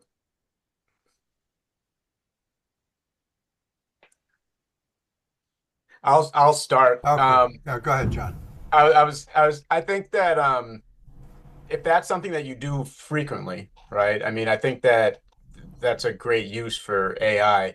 I also think that you're able to provide it information for context in what it is that you're looking for, right? So I had mentioned projects previously, and it might be maybe I do touch upon it when I talk about my section. Essentially, all a project is it's centralizing and reusing information. So instead of having to upload UsePap every single time you want to ask something about UsePap, you have a project for, let's say, this review, you provide it UsePap, and then you say you want to do a compliance check against UsePap for this report. And so you can always kind of do that for various projects without having to re-upload things. So I think that this is a great use. Yeah. So what I have done, I think one of the takeaways, one of the homework assignments, I think we give the class here is that create a prompt that you can use to uh, look at before you send your next report out to check it for consistency and for grammar and for I think it's a really easy way to get involved with AI. Um, I do it. I do a lot of review work, and I've developed kind of what I call a consistency checker. And I have something that's set up that will look at a report and tell me whether the values or whether the values are facts or opinions for that matter, whether they're consistent throughout the report and what the page numbers are, the location of it. So it's a very easy way to kind of start the review process or continue the review process. So I would encourage all of you to take advantage of AI as a kind of a grammar consistent spell checker, and whether you're doing residential or commercial work. And there are I know there's some review firms out there, and I think you're going to see a lot more of it that are going to virtually automate the review process. And I think Fannie Mae actually has to a certain extent through its what's it called, UAD? Is that the portal that you submit your residential appraisals into? Yeah. Um, do you want me to? Yeah. Okay. So I guess I'm on. So in terms of residential applications, I think there are many, and I think again, using AI to check your narrative work against the form. You can take that PDF of your appraisal and put it right into right into ChatGPT or right into Copilot, and develop some prompts for it, so that you may have maybe the value in the sales comparison approach on the form is 550, and then you choose to repeat it again in the narrative, and you end up with a slightly contradictory number because of a keying error, or just sort of a reconsideration error. So it should pick that up. A lot of residential reports often have a lot of redundant information, and I mean, can you set it up to say, if I'm doing new construction that's not to be built yet, do you want to put in something about that you didn't perform a home inspection? Improvements don't really exist, do they? So that's something you can do. And again, I think you can use it for reconciliation. And I have, if I can share my screen, I will give you kind of a, hold on. All right, yeah, let me share the screen. Hold on.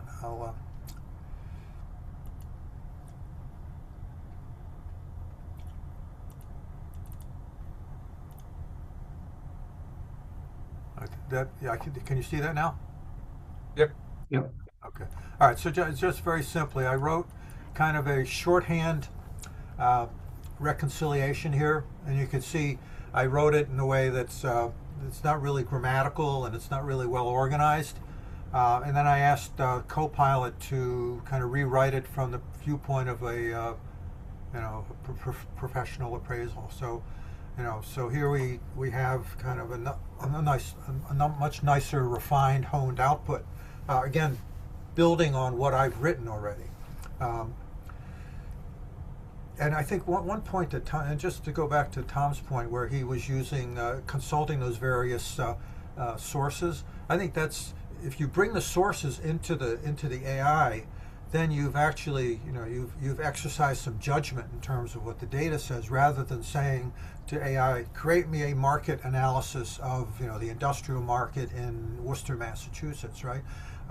So I think, again, if you can bring that information in, so if I'm a residential appraiser, I may want to bring in PDFs from information that I've culled from MLS or from Link or from whatever data source I'm using, Case Schiller. So anyway, so here's my refined reconciliation. Quite nice. I kind of like it. Right? Now I'm looking at this. I'm saying, do I like this language? The language is a little stilted to me. Like the last sentence here says, the income approach was not emphasized, as it's not reflective of typical purchaser profile for this property type. I think that's a bunch of gibberish to me, and I wouldn't say it wasn't emphasized, because it actually wasn't even developed. So I think that emphasize is the wrong word. So I would probably put this in again and probably refine it a couple more times before I ended up. But did it save me some time? Yeah, I think it did. And you might even ask, is there something else that should be included in a reconciliation, or maybe go and say, USPAP standards rule 1-5 doesn't meet the requirements of the reconciliation requirement in USPAP, right? Okay. So the other thing I did here, and let me drag this. Okay. So I went into MLS. Let me pull this over onto the screen. Hold on. All right. So I went into MLS, and I did a search. Okay. And here again, using Newton Highlands, I pulled, I think, 30 sales out of Newton Highlands. And so here's kind of the raw data. And you can see, I mean, it's all, so I've pulled this information. Now, what am I going to do with this information? Okay, so I have a couple iterations here. So I went in and told AI, I said, organize this information. And let me pull this document over here. Oops.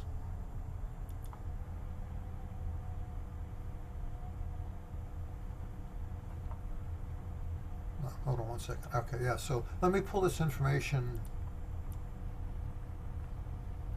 So what I did, I prompted AI to. Okay, so here's my single family data. And I did a summary here. Okay, so now I asked it to in each column, and I excluded a couple columns like zip code, a sort of meaningless. In fact, I should have. You can see street number up here. That's an irrelevant observation. So I would get rid of that. I said, give me a high, low, median, and mean of each one of these. Okay, so You may say, well, is this useful? I said, yeah, I think actually this is useful, because what it helps me say is, how consistent is the data?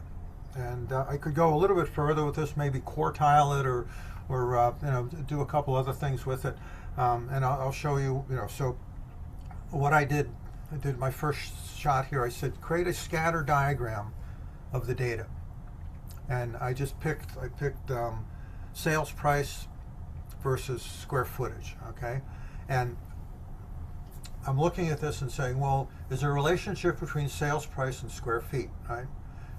And I think we could draw the conclusion, it's pretty logical, is that the larger the house, the higher the price, at least in Newton Highlands, right? And you could draw a regression line through this, and it would actually be a pretty good fit.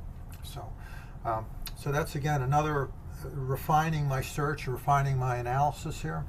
I asked another question. Okay, and here's a so I'll bring this. All right, so now I've created a bit of a mess. Okay, and so what I've done is I asked it to label the points, and just to kind of see what happens, right? And what I got was a kind of an ugly mess, right? So if I want to really identify the point, I don't think I really want to identify the points. I've got a decent, square foot. I've got a decent column here that shows the data here on the left side of the spreadsheet. So I don't think I want to label this. What I want it to do is I want it to get the regression equation in there. Now you can also look at this data and you can say, I could probably instruct it to say eliminate the outliers. And there are a couple outliers here. There's this one way up here, and then there's a couple lower down here too. And nothing wrong with that if you want to kind of tidy up your analysis. The outliers tend to distort the results a little bit. So maybe you want to take out 30 sales. Maybe you want to eliminate 4 of them because they're clearly kind of outside the line, and they do influence the regression line. Now, I mentioned regression about 2 or 3 times. You're probably already turned off on it. And forget about regressions, right? What we're really looking at here is kind of a graphic analysis. And I think that using AI to do this is a huge time saver. And I'm reasonably competent in Excel, but I still find creating charts to be aggravating and frustrating. And I actually think Google, I think their spreadsheet program is actually better in generating graphics than Excel. So I took this again. I took some different parameters here. I said sales price versus date, and I still have all these labels. I want to get rid of those labels. What I want? I asked AI on another iteration to say, could you please give me some numbers on both the horizontal and the vertical lines. At the bottom would be date, right? And on the vertical would be sales price, and that would make this graph a lot more useful, a lot more readable. Okay, so here's a case where I wasn't specific enough, and I got this gobbledygook. Now some people would say, "Oh gosh, what a mess! I can't trust AI on this." But in fact, it's really a lack of a good prompt to really do this. And kind of once you get this right, all of a sudden you can replicate this pretty easily, and you can reuse this.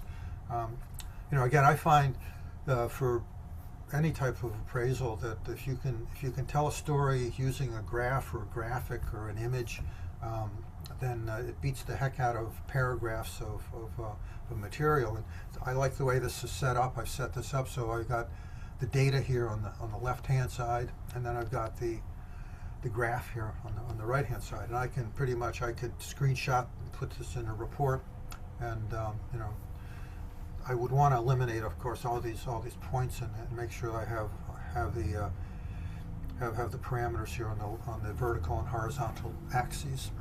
Okay, so I asked it to do one more thing here, and let me bring this over.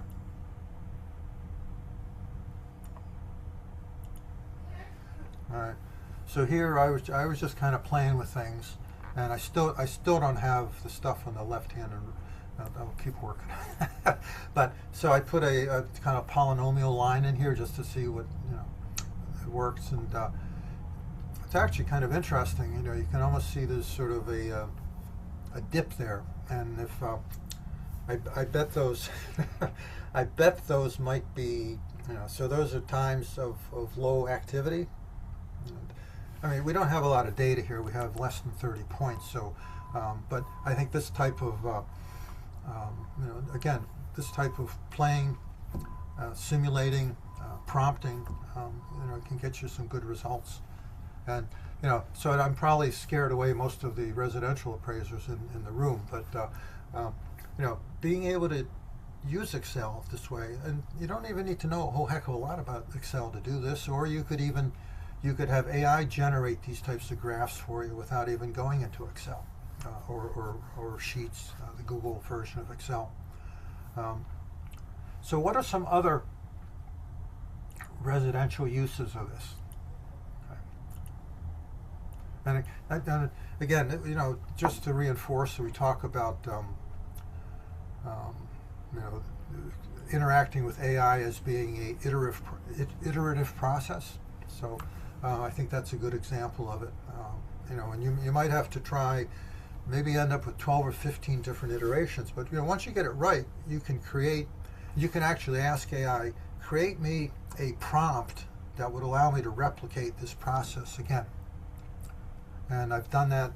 I've done that in Gemini. I've done that in Copilot too. So that's I think Tom and John, you could probably address that too. But so a couple other things here on the screen share here. So we talked about refining prompts, always question, make AI work for you.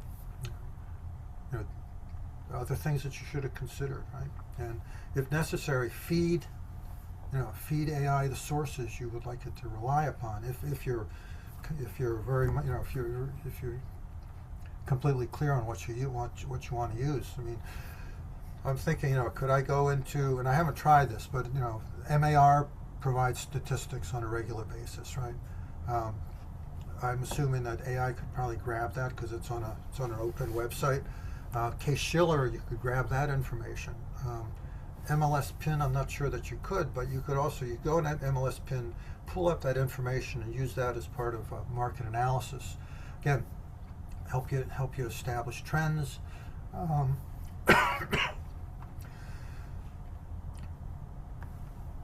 I think just at the bottom here, I think one of the things you need to be comfortable with is, downloading MLS. I think MLS PIN has changed its download a little bit, so it almost instantly does it once you've established how you want that output to look like.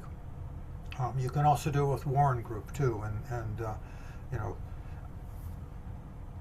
I on occasion will pull not only sales, but I'll just pull nearby properties and get a pool of maybe 30 or 50 properties. Again, to establish, it's a good work file. It says here's kind of the consistency, the variation within the neighborhood in terms of size and age and number of bedrooms, et cetera, et cetera. So it helps with the neighborhood analysis. Again, it organizes the data so that you can apply critical judgment to it. Okay. Now, any questions on that, or anything more I should? Hey, Bill, quick question. Yeah. So for the Excel graphs, are you just grabbing the information and asking AI to put it into an Excel and then do the graph, or you're creating the Excel spreadsheet with the information and then asking AI to do the graph? No. So what I did is just if I heard your question correctly, Chuck, I downloaded the data from MLS into and created an Excel spreadsheet. And then I took that data file, put it into Copilot, and asked it to do these various things.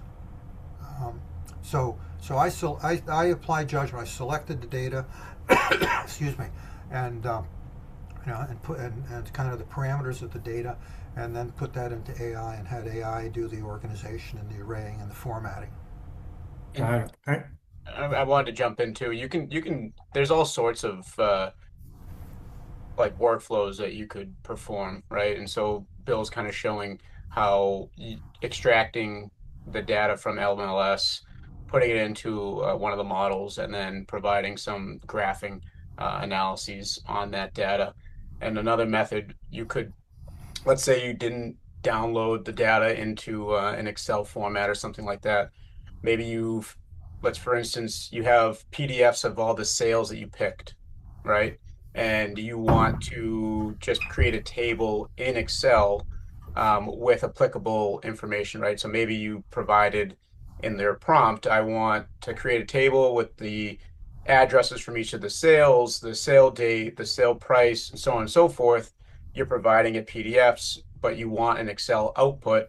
You would just say that in the prompt, and then it would shoot back an Excel file that you can then download. So you don't necessarily need to provide it with Excel data in order to get Excel data back. You Right. can organize PDFs or Word documents and then get an Excel file back. Yeah, I think there was a question earlier that about the AI's ability to read PDFs, and I found that AI is really good at reading PDFs. It is. Yeah. Less so images. Well, shouldn't say less so images. It's getting a lot better at images, but I think a good example, and we've talked about it a lot, is the deed.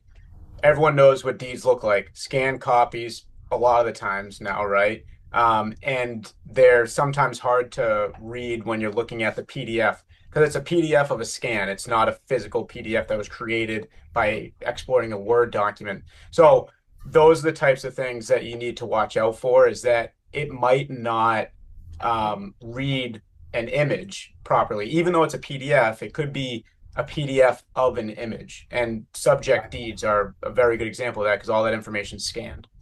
Yeah.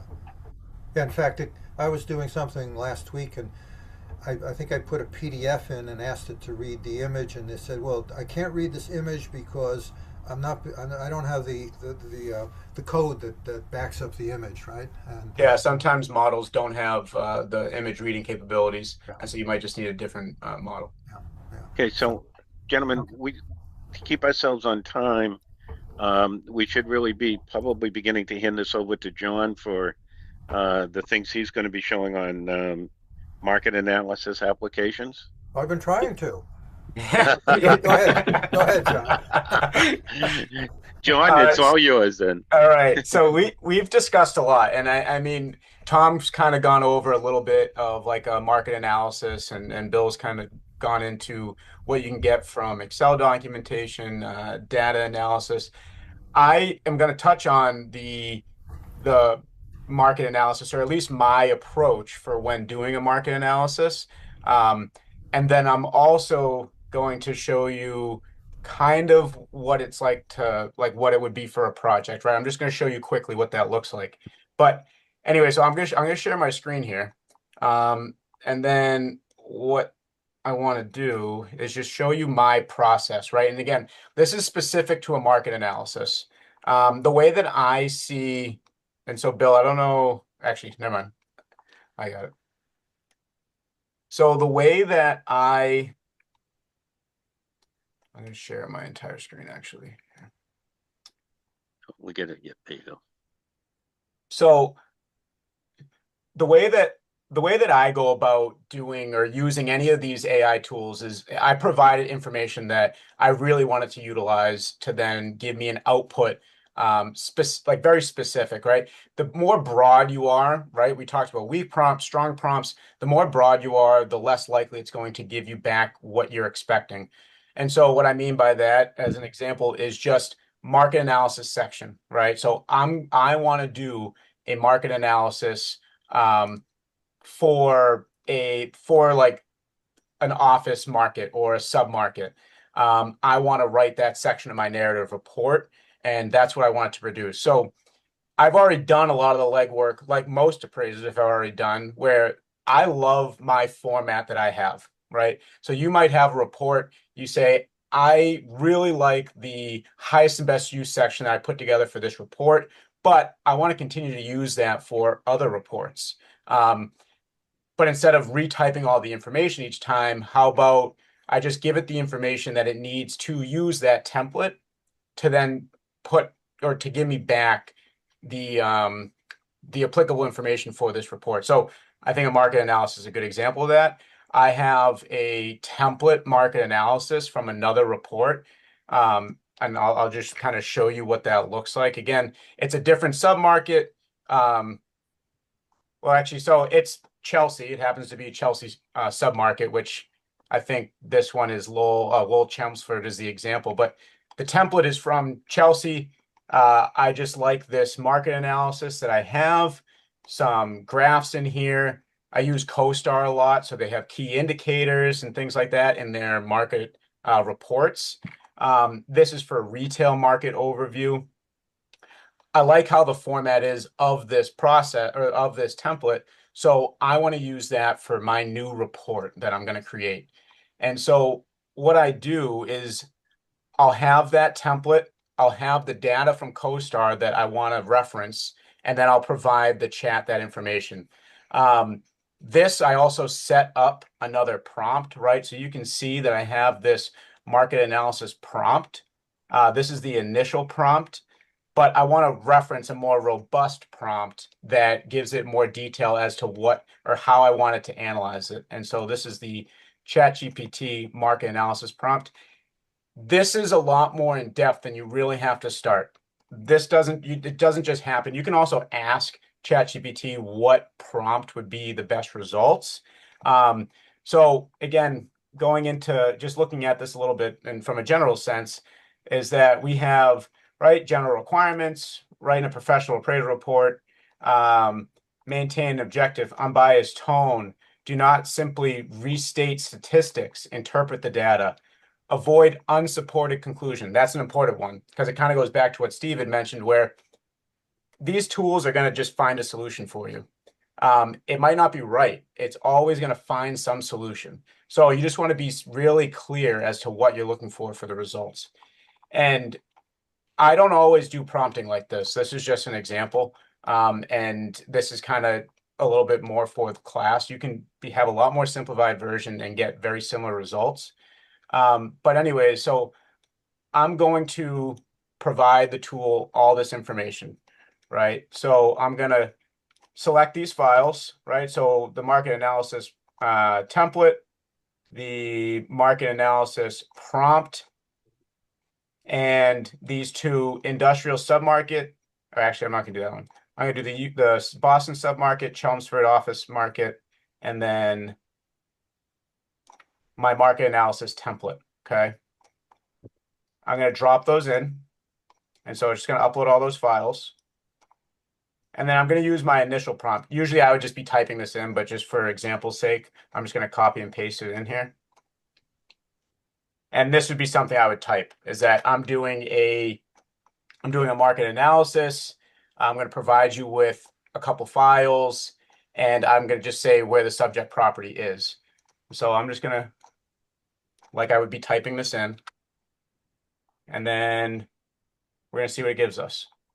So I could have said, I want this in a Word document that I can download. I didn't for this example, but you can certainly do that. You can also say, I want a downloadable PDF. So these are all the types of things that you can do. Again, it's whatever information that you're providing the tool is what then it will give back. And John, you don't necessarily have to ask it to make it a Word doc or a PDF in your prompt. When you get done, if you like what you're reading, then you can say, please convert this to a Word doc or Absolutely. PDF and go from there. Yep, absolutely. And so you can see that it's gone through and analyzed the report already and found key tables and data. It's preliminary analysis. So I always like to read the response, even though it's prior to whatever it's giving back in terms of the writing, because then you can kind of check or sanity check some of the bits of information, but it's also referencing exactly where it's getting it from.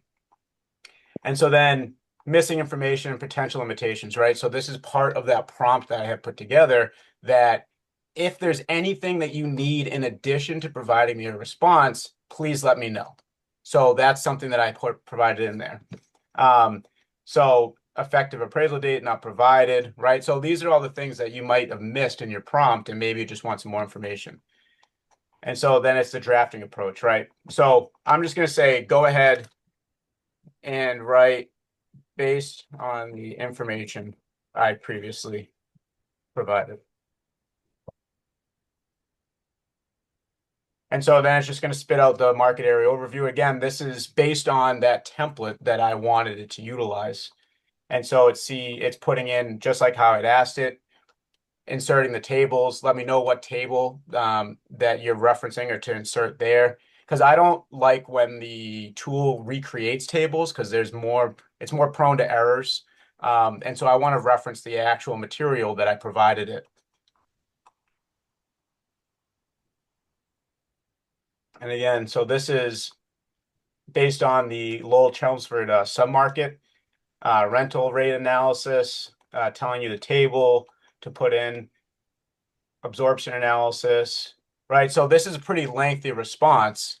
And so maybe you just want to cut certain sections out. So you'd say, you can remove the absorption analysis and construction development analysis. But for this example, we'll just say this looks good. Maybe you just want to revise the conclusion. So maybe I would come in here and I'd highlight the conclusion and copy it and say, and maybe I would type something different and include that in the analyses.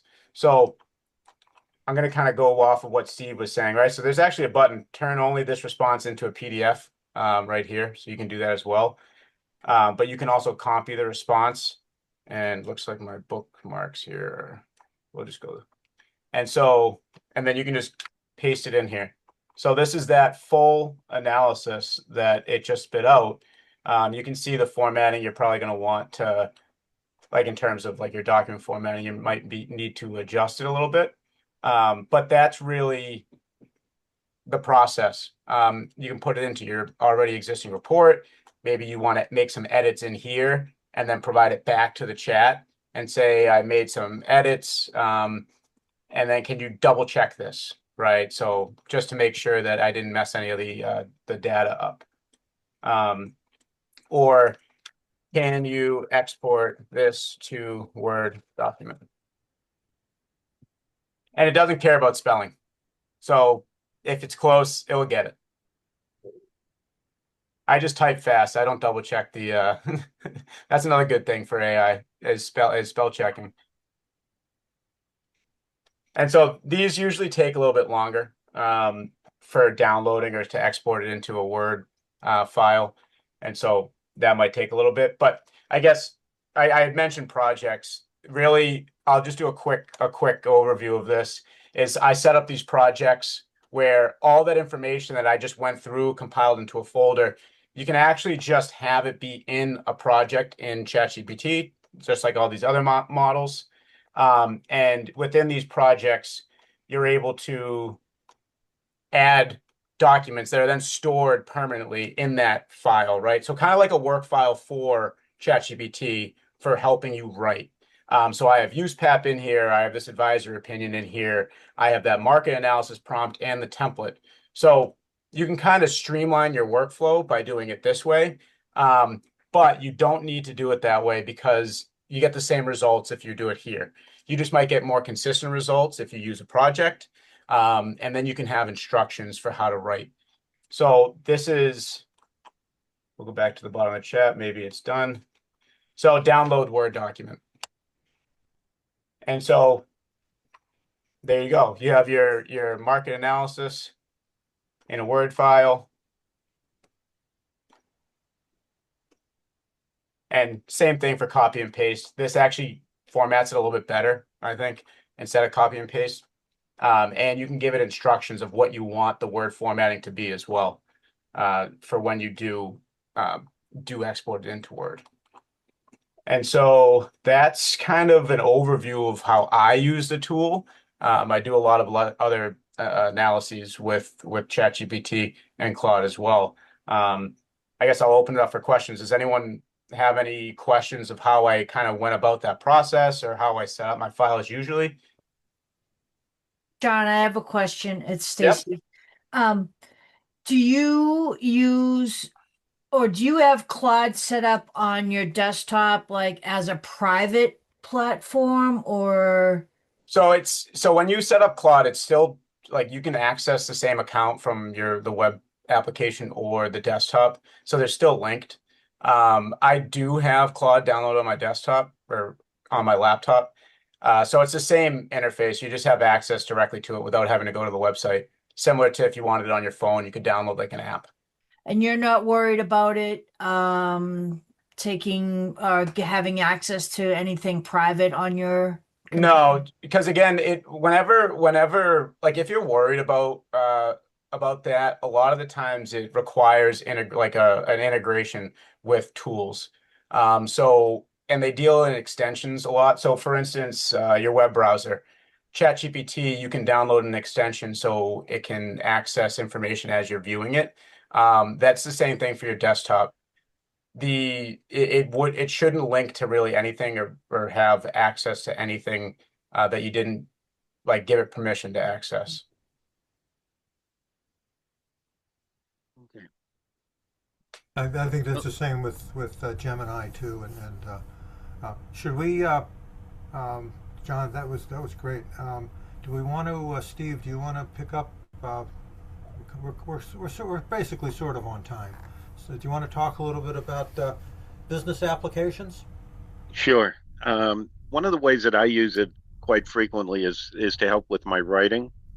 It's amazing. I always thought I was a relatively decent writer until I started using ChatGPT, and now confidence in my ability to write has plummeted, and my confidence in ChatGPT to write has gotten better. So here's one of the ways that you could potentially use it. And I'm going to share my screen here for a minute and take you through a little exercise. So this is a little bit of and if we can just get that to pop up. So imagine that you're an appraiser and you are, and that you receive can everybody see this Word document, by the way? I'm hoping Yes. that's what I'm sharing. Somebody tell me, nod your head, yes? Okay. Yeah. So this is an email that you might receive from a reviewer. And if you take a second, you can see that, I've completed a review of your appraisal report and have several questions regarding the sales selected. In particular, I'm requesting specific discussion regarding the following 4 sales.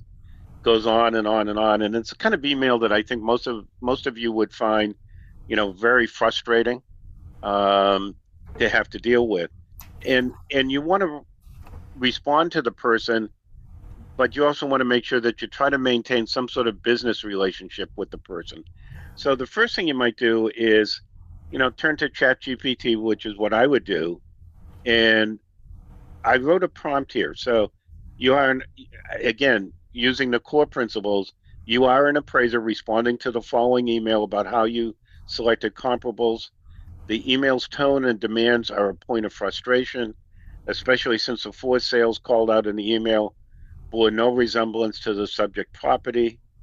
Also, you are frustrated by the amount of time it will take to analyze all 23 sales, and you are refusing to do so. Your response will reflect. So, I would then take that and I'd copy it, and I am going to switch to my other screen as soon as I figure out, let's see how I can do that. Let me go back to here.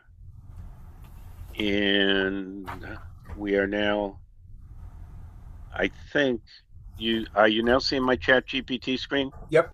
Okay, so I'm gonna plug in that prompt, and then what I'm also going to do then is, because I say the email then follows, is I'm going to take the text to the email, which I could have put into a Word document and just uploaded, and I am going to paste that in right here. And by the way, if you want to do go down a line like I just did, you have to hold the Shift key before you hit Enter.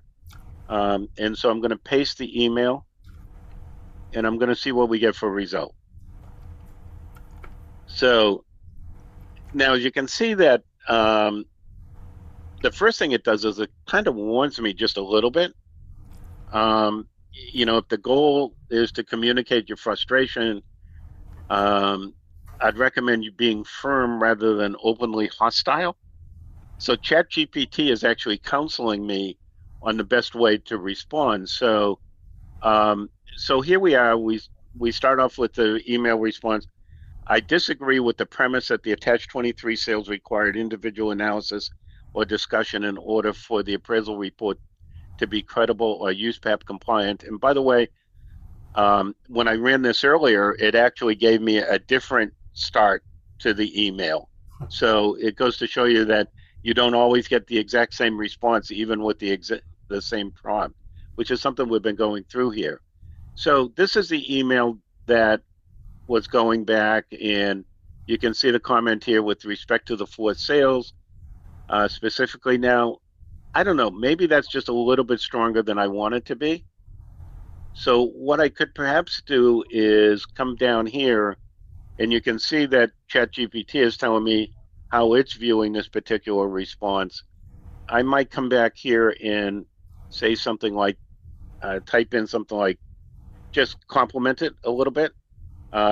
Great start. But could you make this a bit friendlier?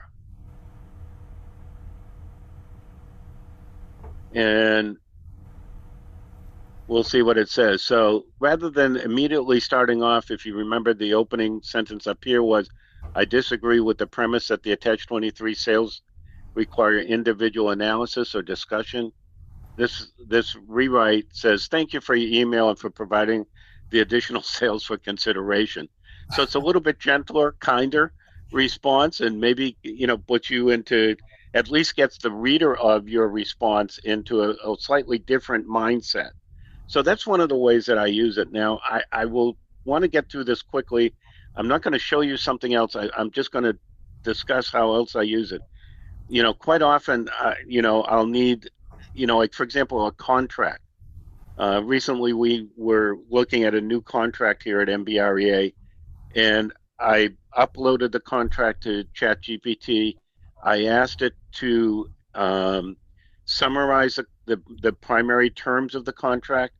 I also asked it to actually know, it came back and asked me, now would you like me to point out the areas of risk for the association? And so I had it do that. And when I got done, after reading the contract myself and then looking at this, I had a real good understanding of what it was that I was about to sign. So you can use this in a lot of different applications, but for me, my real benefit here is to help me with my writing. And so I wanted to just share this with you quickly before we go on to a discussion on, and I have lost my next page of notes here. We're going to look at the risk, compliance, and USPAP considerations. And so I think, Bill, you were going to open this up, and John and Tom, you were going to help out with it. Yeah, let me. I think we can. We've covered a lot of the issues here that I think make sense. I've got AO41 open, and I think I just want to reinforce some of the things that that have been said, and there's again, the decision to use AI or any other tool is the appraiser takes responsibility for the use of that tool, and this AO41, I think it's well worth reading, and if you can't find a copy of it, contact me or Steve, but it's a relatively short but very good AO. I think it really covers the issues. Let me just flip through here. The issue with privacy, confidentiality. That's I think we covered that to a large degree, and you can control. You can control what instruct AI. And make sure that AI isn't disseminating this information. There may be certain information out there, leases and contracts and other things that certainly not. You don't want that out in the public domain for sure. Expense summaries.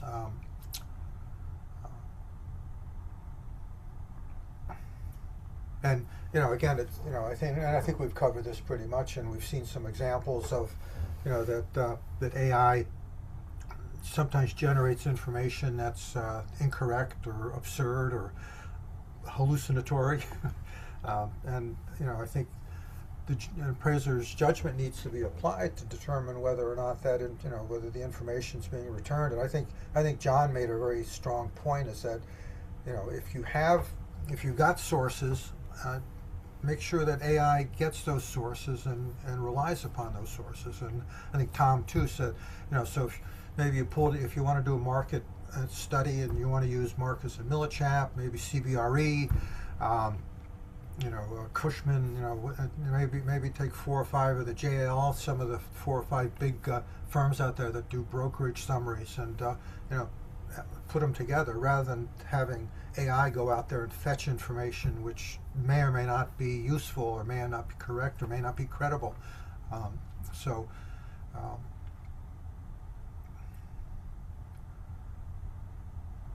Let me just read these 4 things. I think there's 4 points here that are. It says that the appraisers are responsible for determining relevance of a tool's output in the context of the intended use. And again, so we get a use pappy, we start talking about intended use. But I think again, just draw that scope of work is related to intended use. The decision to use AI and how you use it is a scope of work decision. And it's something that you can evaluate.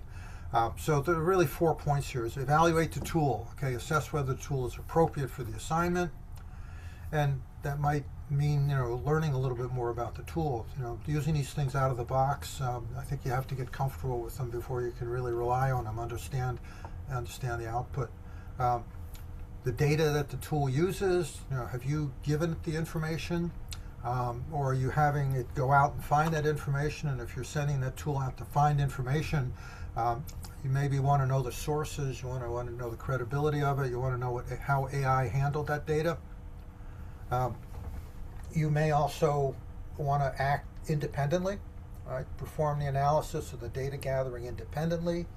So it may be necessary to replicate or develop the analysis using a method that you're comfortable with as an appraiser. Okay? And then the 4th is evaluate how credible that tool's output is.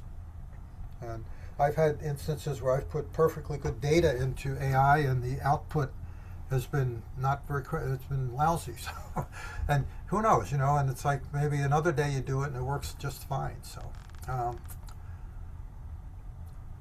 they're one of the issues that they raise is that are there client conditions, prohibitions, or other requirements on the use of technology? And what this AO basically says is, clients may prohibit you to use certain technologies. Again, you have to go back to scope of work and say, can I develop a credible result without relying on those technologies?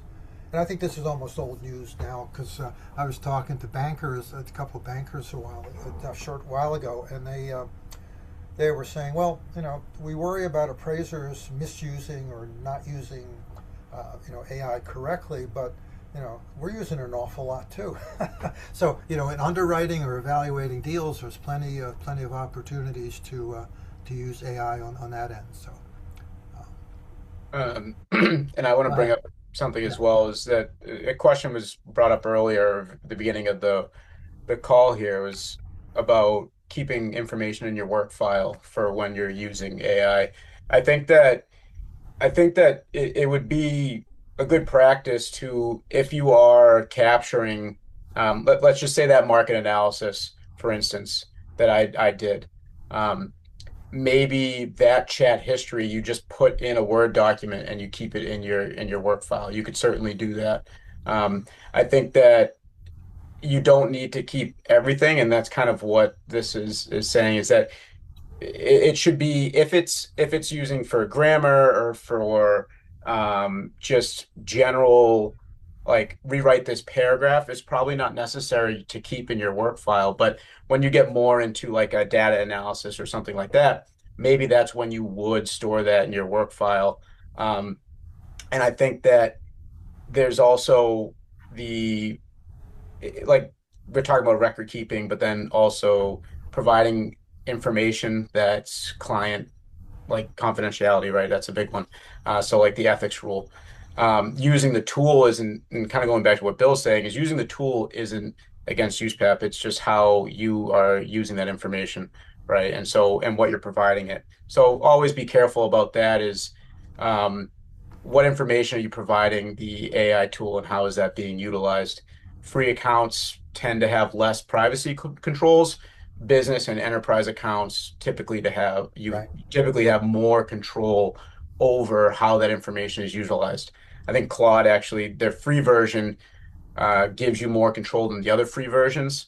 But then you get into like the personal paid account and then the business account where you get a little bit more control over privacy and how their responses and your inputs are used to train these tools. Right. Yeah. Good And, point. and I would just say you're responsible for the contents of your report regardless. Yep. Yeah, you can. So, uh, just to kind of wrap up this, how do we report the use of tools? And according to AO41, there are I think, kind of four issues we need to deal with. Is that you need to disclose the use of a tool when omitting that disclosure would be misleading, right? And that's again that's a decision you have to make, right? Some appraisers may err on the side of caution and say, whenever I used AI, I'm going to report that. But I mean, to a certain extent, at this point, you look at AI. If you're looking at AI to draw information, is it any different than if you went to a website, or, for that matter, if if you still had hard copies and you were looking at that? So I think you're probably going to disclose the use using kind of standard reference, right? I mean, I I review reports, and I've called folks. I say, well, this is a CoStar report, but are you representing this as your own? Um, and if I think you need to source it, right? So, uh, and then again, I think the second, it says report the tool as needed, right? Um, there may be times, that you use it, and maybe use it as use a regression model, or again, using some sort of a discounted cash flow routine, you know, and then. Do you need to report the tool all the time? And I think that, again, it's when the tool performs only tasks directly controlled by the appraiser, such as, I'm writing a report and I say, I need you to make a comparison between 5 towns of the median household income and the median household sales price, and maybe one other. And so basically, I'm saying, go out there, use publicly available information to get that information. Do I need to report that? Maybe I just source it as if as if I were getting that information directly too. And then there may be instances where clients require to disclose the use of a particular pool, and so I think those are the four. And rather than beat up on USPAP anymore, I think we've made our points with USPAP. So let's. Let's give. We have a little time. I think we could probably. Well, let's move on to the next section here. Yeah, Maybe, yeah. Bill, we're actually right back on schedule. So thank you, presenters, for getting us there. And this part here is going to spend about 10 minutes talking about building the workflow, an AI workflow. John, maybe you can lead it off, and then Tom and Bill, you add in things that you might do to build your AI workflows. Perfect. Yeah, I actually saw a question in the chat address setting up a special appraiser GPT with uploaded references such as UsePap and so on. We can take a look at that. We don't have to get too deep into it, but maybe I see some other people are starting to kind of set up their workflows, and maybe it's beneficial just to talk about that briefly. Kind of ties back into what I was showing for the market analysis. And if anyone wants to jump in, please feel free. And there's probably some other questions you want to get to as well, but I will share kind of what that looks like. Um, So looking at this, right? So when you create an account with ChatGPT, for instance, you have the ability to create projects. A lot of the other tools have the same thing, right? So you create projects. Projects really are consolidated information or really like a bucket of information that you give it, and it's focused on the bucket of information. When you do new chats each time, it's not referencing all the other chats that you've had. You could ask it to reference chats, but specifically for a project, you're almost building you're kind of siloing out all the other additional chat noise, right? So for me, for instance, right? So there's two projects in here. I create more projects in Claude, but for ChatGPT, I could create a new project. Maybe it's just for specific to appraisal review, right? So instead of an appraisal writing project, I wanted an appraisal review project. And so I could just say appraisal review, um, just call it appraisal review. And so from in here, once you start using it, you'll have a history of all your chats.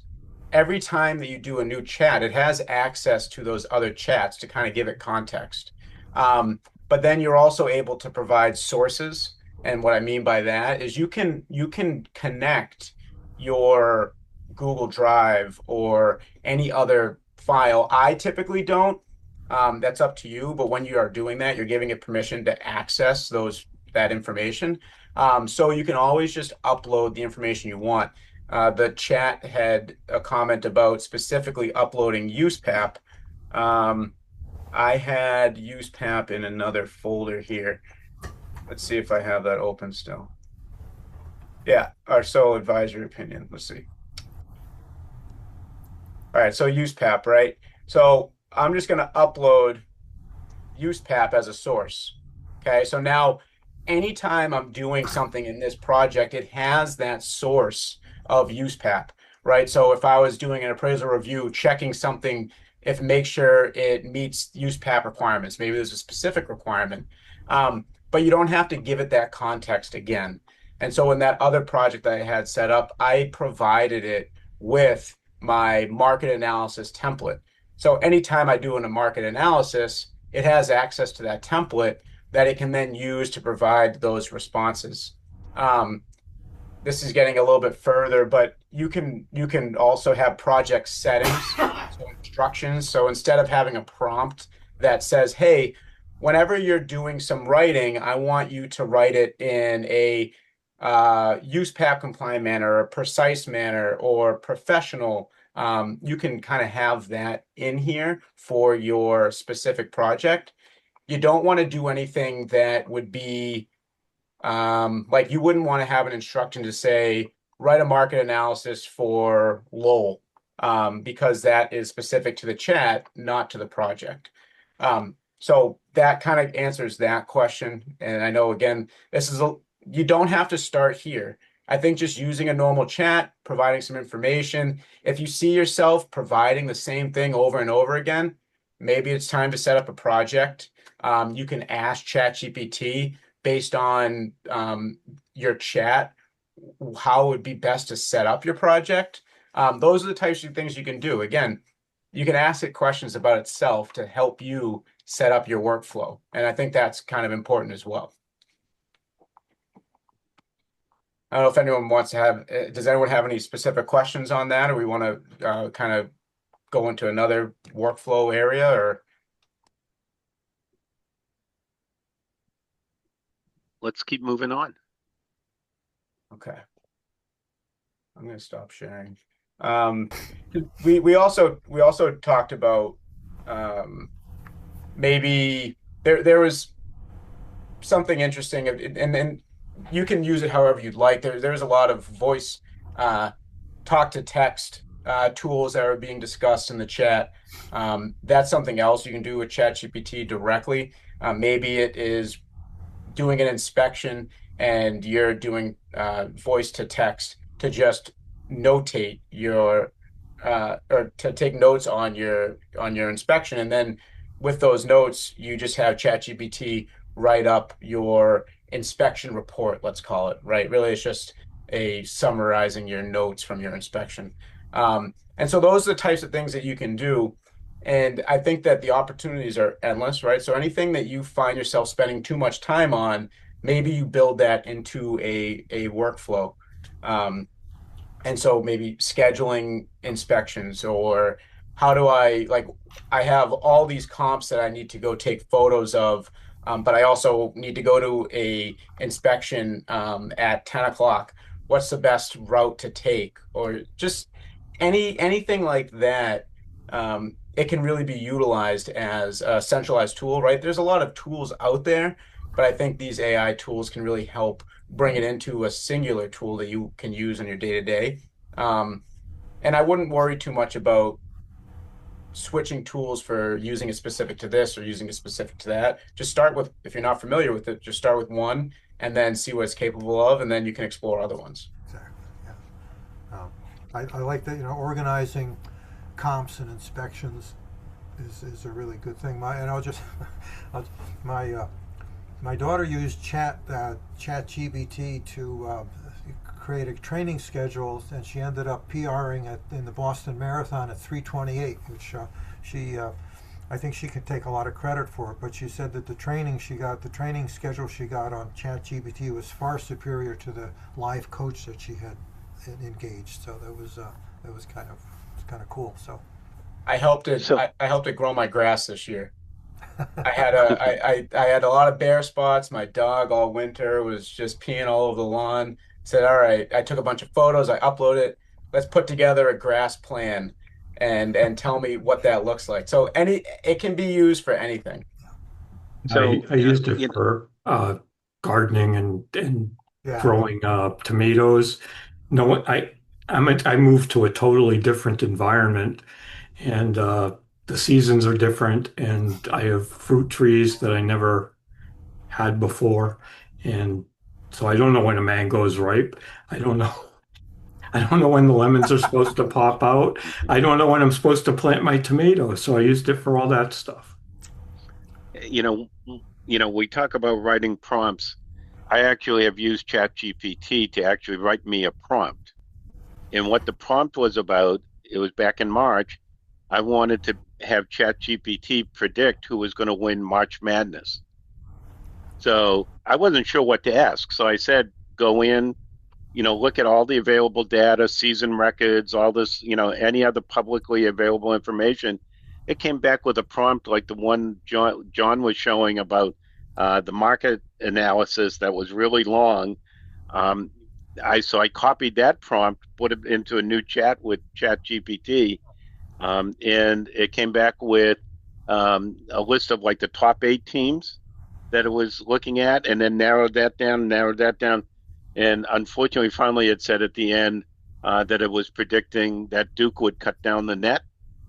And as we know, Duke got eliminated. So, but, It's but right. the lesson I learned is that if I'm really struggling with writing a prompt, you can ask the AI to help you write that prompt. So, those are just a couple of the takeaways. We've got about 5 or 10 minutes, maybe at the most 10, for any questions. So look at folks, feel free to unmute yourself. I know there's been a lot of good stuff in the chat, but feel free to unmute yourself, raise your hand, just ask a question, and let's see if we can get through a few questions before we reach the end of our time. Okay. Perhaps we've done a really good job. Alan, go ahead. Okay. So years ago, Dick Dennis used to carry a little dictation device with him when he did his inspections. So today, is there a tool to use that, like a cell phone, that will go directly from voice to text back at the office? Is there a tool to connect to a laptop, or do I have to carry my whole laptop around? I mean, on your phone, like if you had, I'm just going to use ChatGPT for an example. So ChatGPT has a mobile app where you would just end up accessing your same account that you would use from your laptop. It's just a web-based app. And so you can use their native voice to text, it's right in the chat. So even if you open it online, right, there's like a little microphone button that's right next to it.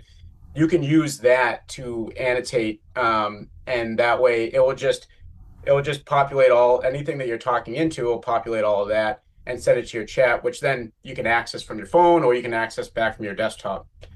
So instead of you, there's probably other tools out there, but if you're looking to use AI anyways, you could just put it right into the chat window.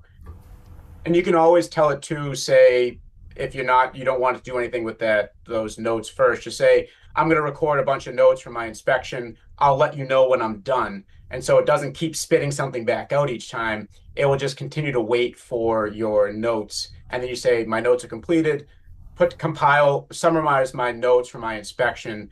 Um, and then you can use those notes.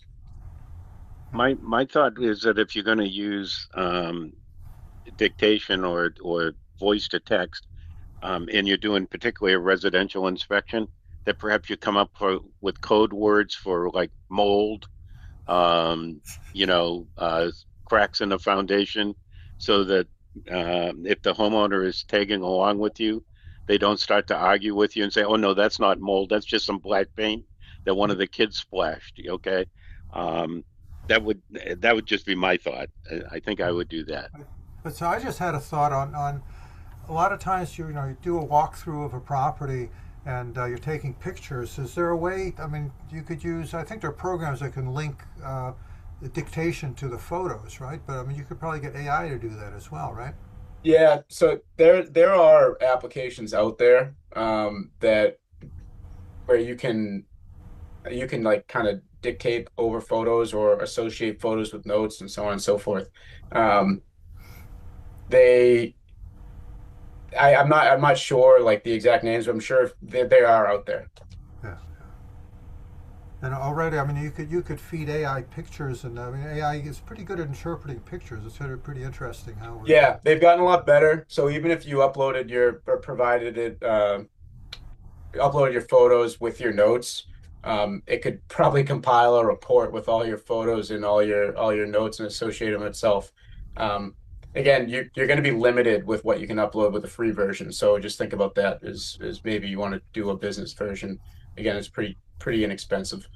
I can provide an example of using a prompt to get information out of photos and make a description of the exterior of a property, for example. I know our friend Jeff Bradford has talked about this a lot in the past, and that is that the um, software that's being used, I think particularly by the GSEs when they're looking at appraisal reports, are looking at the photos to try to determine if what you're describing in your report is consistent with what's seen in the photos. And so it's pretty sophisticated out there, and you could probably do the same thing. If you've got a photo and you don't remember, some, let's say, what are the kitchen counters? Probably have it analyze the photo of the kitchen and pretty accurately come back and tell you, gee, those are granite countertops. So John, I got a well, general. Oh, sorry. Yeah. I just go have a ahead, general. Peter. Sorry, I just have a general question for John. Do you find Claude much more accurate in terms of research versus some other application? I I think that Claude is proving to be the superior tool.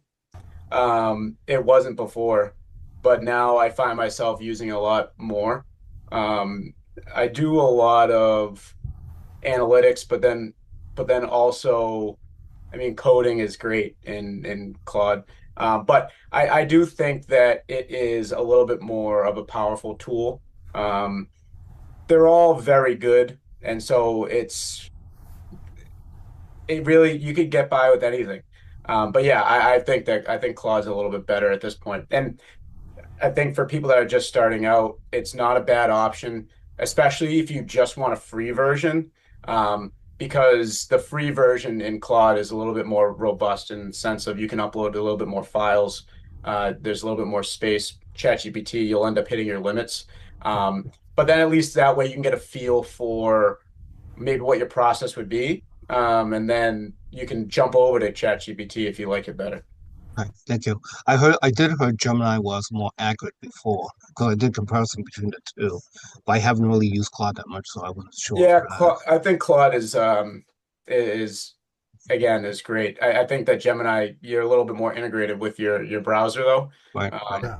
Same thing for Copilot, right? So if anyone uses Microsoft Edge, Copilot is right integrated with Microsoft Edge already.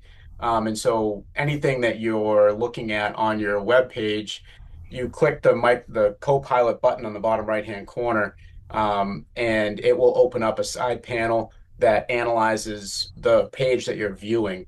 And so I think that once you, based on your day to day, there might be a tool that works better for you just because of the other things that you're using. And I think that one being better than the other might become less applicable because it's what works better with what you're currently doing, not necessarily what's the more powerful tool. It's just what can I easily integrate with my day to day routine that can improve my right. processes. Well, I guess the main concern is about the whole hallucination, you know. So I that, think I think the hallucinating it happens with every model. Right. Again, it goes back to what we've been talking about this whole time and webinars that it comes it comes down to what information you're providing and what you're telling it you want back. And so and then the hallucinating comes from a really long chat history in a single window. Claude now sometimes if you ask it, it will tell you it might be better to start a new chat. okay, And so ChatGPT probably would tell you the same thing if it starts drifting a bit. right, Um, is this to start a new chat and do like a handoff? right. But they all will hallucinate. In our world, it probably doesn't impact as much just based on what we're giving it. But I think that it comes down to that core framework, right? The context and everything. So. So would you just Okay. probably break down the like instead of a lengthy conversation or questionnaire, you probably break down to more specific to that question. So Yeah, then you get much more accurate result, I think, right? yeah, it's again, it goes back to it's input output, right? Right, So you want to give it the information to use in the response, unless you are using it for research, right? So then if you're using it for research, you're kind of relying on it to collect data, which they can right. all do. It's just whatever it's available online. But in return, you want to say to be really specific with what you're looking for and to ask it not to come to conclusions if it doesn't have enough information. That kind of those guardrails are in place to prevent it from doing that. Okay, Thank you. so we are now down to our last 2 minutes, last minute, and what I'd like to do, and Peter, great questions. I wish we had more time, um, and we will be putting out, I think, speaker contact info when we get done, along with, like I said, some other handouts. But what I want to do is see quickly go down the line here and see, Bill, do you have any last thoughts for this group today? No, I think that I think we've made good points. Use this responsibly. Use it as a tool, and use it to reports better. So I know we could Okay. already, but you could do it better. So and I was been great questions and a great pleasure working with my Hmm. co right Okay. Bill, you're breaking up quite a bit here, so Tom, Steve, okay. John. So Bill, we're gonna you're really breaking something's going on with your internet connection a little bit here. So, John, do you have any last thoughts? I think that first of all, it was great presenting today, and I think this class was. I hope it was a benefit to everyone listening, and hopefully introduce some new, or at least get your gears working a little bit for how you're going to be able to implement AI in your day to day, or at least help some of your processes streamline them a little bit more. But I think if for people that are unfamiliar with using this tool, everything that we discussed today is because we've been using AI. So don't feel like you have to have everything ready to go right away. it's going to take a little time. Just start slow, maybe with emails or just kind of messing around with it, just so you can see what the capabilities are. And then those projects might become more applicable. But again, it's not everything has to happen right off the jump. So just start messing around with it. And I think the more you're familiar with it, the more ideas will come up with how you can utilize it better. Okay, so folks, I just want to remind you, don't leave yet because we do have to do a final poll question for attendance. Tom, do you have a last thought though? Just one last thought is that whatever you learn today about AI, it's likely to change within the next month or two. It's a rapidly changing field, and just expect the only constant in AI is change. Okay, great. So what we've learned here today is that AI is a productivity and organizational tool. Better prompts create better outputs. AI does not replace appraisal judgment, and verification and support remain essential responsibilities for everyone. So let me launch this last poll. And remember, this one is to record attendance also, so we need everybody to reply to it. And while you're doing that, completion letters might take a couple of days to get out. I don't think you'll have them. Let's see, today's Tuesday. I would think hopefully by Friday you'll have your completion letters. So, you know, sit tight. We have, we're just working on the last state approval, actually Thursday, I believe they're meeting. So hopefully we'll be all set on that. So we're getting close to having everybody in. Is there anybody who hasn't been able to do it? Just drop something in the poll. I want to thank Bill, John, and Tom. I have had more fun working with these three guys, putting this program together. And the three of them really have contributed a lot of their own experiences and wisdom to this. And so, gentlemen, you've got my appreciation. Okay, and You're welcome. Thank you. And I'm going to end this. I'm going to end this poll and just share the results if you want to see that 85% of the audience has said very likely they'll begin using or probably expand their use of AI tools, and that's a great outcome for today's program. So everyone in the audience, thank you very much for joining us today. And if you'd like to see us maybe take this up to the next level, drop me a note, and we'll see if we can come up with something that goes from the basic to more of a intermediate level use of the AI tools. So, and I also want to thank Debbie Sousa, who has been in the background monitoring waiting rooms and nudging me when something is happening technologically. So, Debbie, thank you very much. Okay, so with that, I say that we're done, and folks, have a great afternoon. Thank you. You too. Bill, Thank you, John, guys. and Tom, can you hang on for a sec? Yep. Thank you, guys. Thanks, everyone. Feel free to reach out too. Yeah.